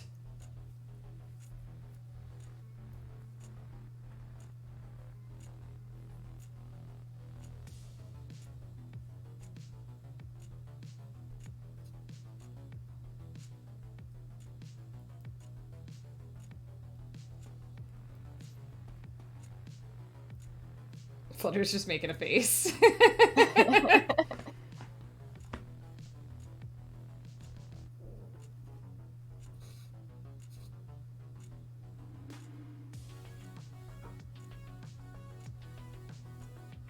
(50-50) anyway. That's true, Squanch. Myth, truth, or mythconception? False. I went with false as well. I think it's true, actually. I wrote true because I like the idea that that's why we call dog spot. It is a misconception, and this is actually a popular internet theory. I actually had fun doing some research into this one. Many people do believe that, based on the etymology of the Greek word Kerberos, which is what Cerberus is the translation of, might have meant spotted, because they seem to be particularly popular. It seems to be particularly popular to depict Hades as a sweet, geeky god, who just named his pet dog Spot. While it's not entirely a misread of some of his myths, linguists have debunked the idea that Kerberos probably meant Spot. They think it probably meant something else. Sometimes we don't know what the words exactly meant, but lingual experts are pretty sure it did not mean Spot, so I went with the experts.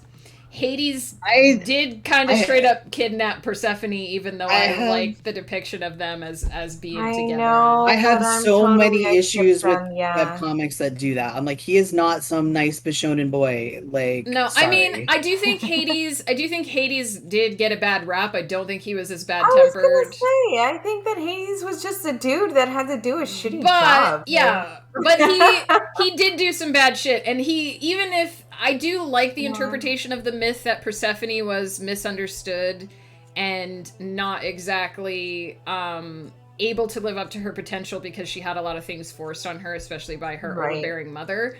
But Hades did straight up kidnap her, and so even if it worked out in the end, he did straight up kidnap her. And fed her food that trapped her there for half a year without her consent. Yeah. As far as we know. Yeah. That is not question number 9. However, question number 9 is Daphne. I'm gonna say this wrong, probably Naiad, I think? A Naiad nymph. Famous for her beauty, which eventually caught the eye of Apollo. Daphne did not wish to marry, however, so she rejected Apollo's advances. Struck by an arrow from Eros, Apollo became relentless in his pursuits. Eventually, Daphne appealed to Peneus, I believe? Peneus? A river god, who responded by turning her into a laurel tree. Apollo responded by making the laurel tree's leaves evergreen and wove them into a circlet which he always wore so that Daphne would be with him forever. Myth, truth, or mythconception? This is the last one.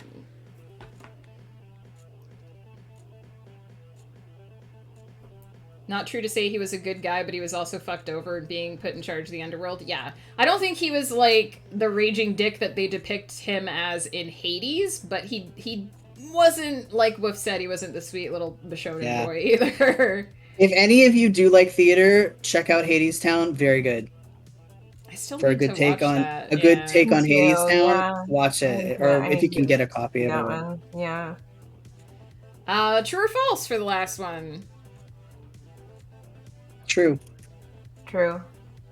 I went with false.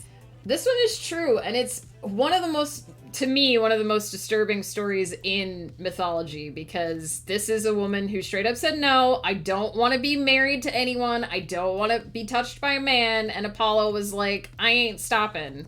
So when she asked the gods for help, instead of, like actually helping her, they turned her into a tree.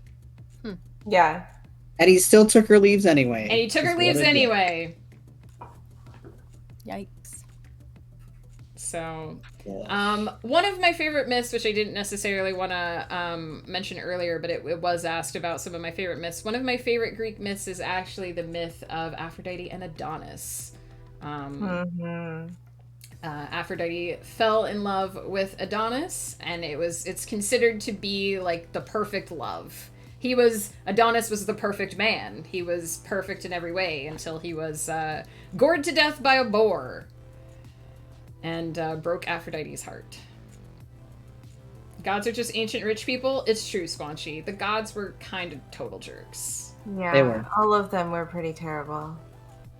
At least he never got her cherry, Chagras. Oh my gosh. So there you go. It's 5 points for every correct answer. 1 point for every labor of Hercules that you got.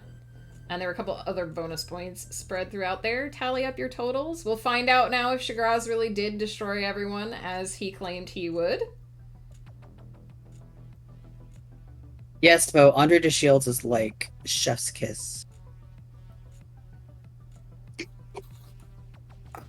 142 for Bardal. Nice. Holy cow. Anyone who didn't get to see the whole stream and would like to play the whole game, the VOD will be available, and it will eventually go up on YouTube, so you can always feel free to watch it back, skip all the random us talking parts, and put your final scores on the Discord if you want. 147 for Chagras. Nice. You guys did great. The Lord of all. How much did you get, Woof? I got 126. Nice. You did very well, Chagras. Yeah. You too, Bardal. Yes. Thank you. I got 71. Nice! That's great. 69 for Squanchy. Nice. Got 93. Browse. You don't have to tell us, Squanchy. You can just tell us you had 69 points. We're not going to disbelieve you. Fine. We will be happy with that. How much did you get, Flutter? Did you say? 93. Nice. Nice. Good job, everyone. I'm glad I didn't do Very more cool. rounds than that, because we actually would have been here, like, for days. Forever. Yeah, that was good. That was a lot, but fun though. Yeah. Yeah. I learned a lot.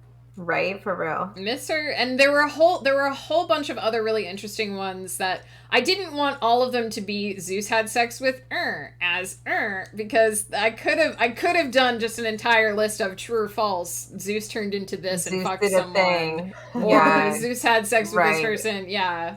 Which is why that question is difficult, because like I can imagine basically any iteration of anything possible for Zeus to do. Yeah. Like... That was just kind of a fun one, but Did you know that there was one where he turned into a toaster and if we still like made up myths today, that would be one of them. Probably. Somebody would. Right. Also, there's probably some Rule 34 where Zeus does turn into a toaster. I wouldn't does surprise it me. with somebody. So. Yeah. Also, one of the more interesting ones that I didn't include, but I thought this was interesting, is that apparently every year Hera would take a magic bath and just restore her virginity. I didn't know that. Yeah. That's interesting. It's a little weird, but yeah, she was perpetually a virgin. She had a magic bath that she would visit every year, and apparently there were rituals that people would do where they would bathe her statues in, like, sacred water to represent the restoring of her virginity. Oh. That's really interesting. Zeus turns someone else into a toaster and turns himself into toast. It makes a certain amount of sense. It does. If you guys have a favorite myth that you would like to share before we wrap up the stream, please feel free. I like some myths from like Native American legend. Actually, there's a handful. There's the legend of Stone Boy, and details are vague, so I'm not gonna try to recall because I'm sure I'll get it like horribly wrong. But I remember it making a big impression on me many years ago when I first read it. But there's a lot of really cool. I really love like mythologies because they're very cool. They're ubiquitous across the world, and they're awesome. If you're a fan of trickster gods like I am, check out Coyote. Very, very interesting myth from this side of the world. Woof, do you have a favorite myth or mythology that you? I don't know if it's quite a favorite, but it's a weird little story of there was this lady who had it's a Greek myth, and there was a lady who had she had 11 or 12 kids or something, and she was bragging about it, and basically bragged to Artemis and Apollo's mom or something that I've got so many more kids than you only had 2, blah blah blah. And so basically the two of them shot them out of the sky, basically shot out of the sky and killed all of them except for the very youngest one. At the end was please spare me, and Apollo had his 1 second I'm into this guy, but couldn't stop his arrow in time. Wow, that's a rainbows and unicorns myth right there. It was very weird. No, it's because I read it it's in the Metamorphosis, and the translation, for some reason, the translation just was really nice. Interesting. Okay. Yeah. Yes, the African mythologies are also African amazing. mythologies are very amazing too. Yeah, another area that I don't know a lot about. Agree, Although my favorite, my all-time favorite is Anansi. I had a book when I was young called A Story, and it was about a young man who was upset that there were no stories, and it was because Anansi, the spider god, had taken all the stories, and so he basically had to go on a quest. Another trickster god, noticing a theme. He had to go on a quest and outwit Anansi in order to get all the stories for the world. Very kind of like Pandora's box, but with a good ending. Right. Yeah. They do have some really amazing stuff in the African mythologies. Absolutely. Shagraz said, the 12 Labors of Hercules, a sad, tragic man, but the ending turns out good. Kind of rare in myths. True. Squanchy, interesting Roman law to share, which I posted on Discord. If a person gets killed by lightning, they don't get a proper burial. Yes, because the gods hated them. I remember you mentioning that. Right, because Zeus struck them down. Zeus struck you dead, so we ain't touching that. So that's all we can do there. American Gods is no means one-to-one, but they give a lot of good on Anansi. They do, and if you read Anansi Boys, the sort of kind of sequel, it's even better. He does a lot of really good stuff with myths. Yeah. Oh yeah, Neil Gaiman's into the mythology. Yeah. Vinyl, do you have a favorite myth? I know mythology is not as much your wheelhouse. I don't think I have a favorite. I can't think of anything right now. That's okay. I know that I kind of invited you to be with the nerds, the mythology nerds for the night, but I appreciate that you came. Oh yeah, it was really fun. It was a good time. I agree. Yeah, I'm glad you enjoyed it. I do like to see people's reactions to some of the myths, especially when they react the same way I do.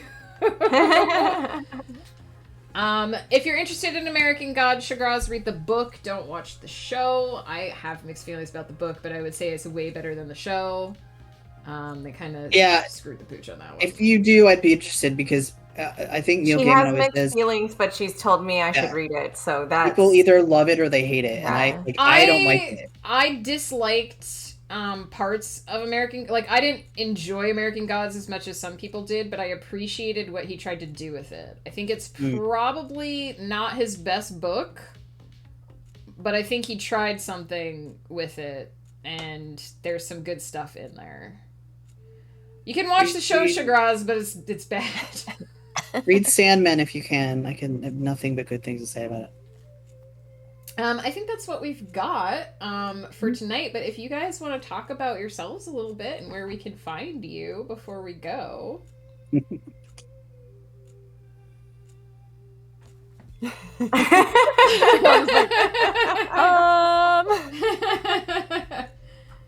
talk about ourselves. Or talk about one of your fellows if you want to talk about each other instead of yourselves. These people are amazing. Oh my gosh, yeah. All of these people with me who are refusing to talk about themselves right now are also streamers. Flutterdye is, please at least wave when I say your name. Flutterdye is my friend from middle school times. She's a variety streamer, does lots of cool things. Is hopefully going to be doing some craft streams soon as well. One of the reasons we held the stream tonight is because she's going on a trip and won't be around for a while, so you might have to wait a bit to catch her next stream, but she's amazing. And then we have below her, it's Woof, another friend of mine, not from as far back as middle school, but Woof has been reading my stuff for almost as long as I've been scribbling it. Dedicated beta reader, streams very occasionally, but is part of the Winds of Chaos crew that meets every Tuesday on rotating channels. I said below her, not below her.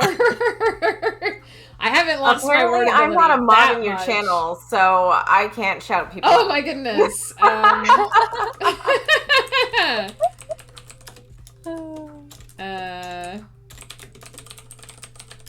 I don't remember how to make you a mod, so I can't do that. And then, of course, we have, last but not least, Vinyl Stencil, who also streams games and art. You can see one of her arts right there behind me, and I have another one of her lovely dragons here.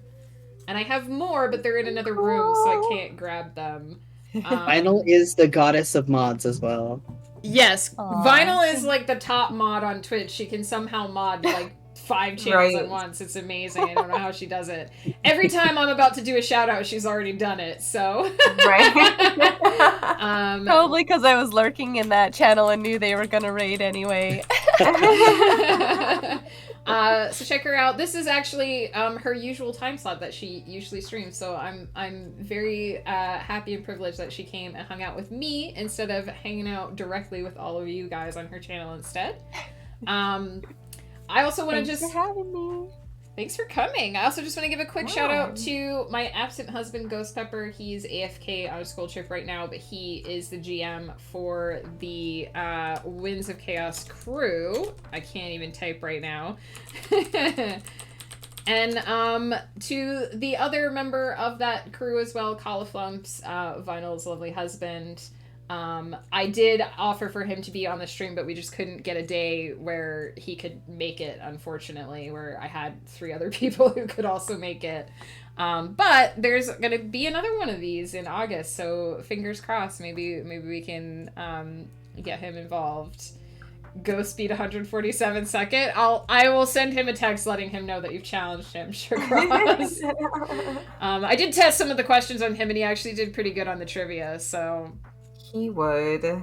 Oh, thank you for shouting out Kali. I just realized that I didn't type that one out. Do we want to try a raid, or do we want to just sort of... It's up to you. I have so many emails from Amazon. It's pretty late for me, so I'm probably not gonna hang out for too long. No, yeah, I'm probably gonna raid and dip. I don't like to do that, but I'm pretty tired too, and I'm alone in the house tonight, so it's gonna take me extra long to fall asleep. We could drop in on... I mean, I guess it depends on what you guys want. If you want someone who's played a game or someone who's writing, we could drop in on Coffee Quills.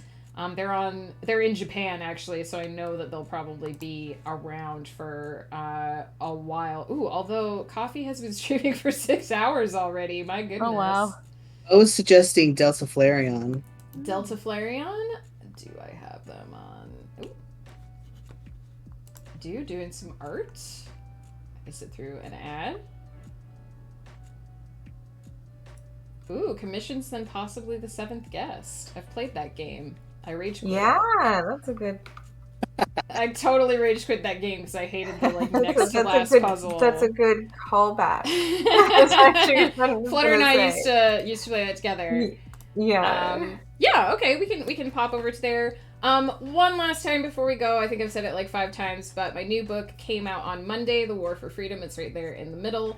The first book in that series, the Eternity's Empire series, my magical mythical girls in space opera, is going to be on sale for free Friday, Saturday, Sunday, and Monday. If you head over to my newsletter, did I spell that right? There we go.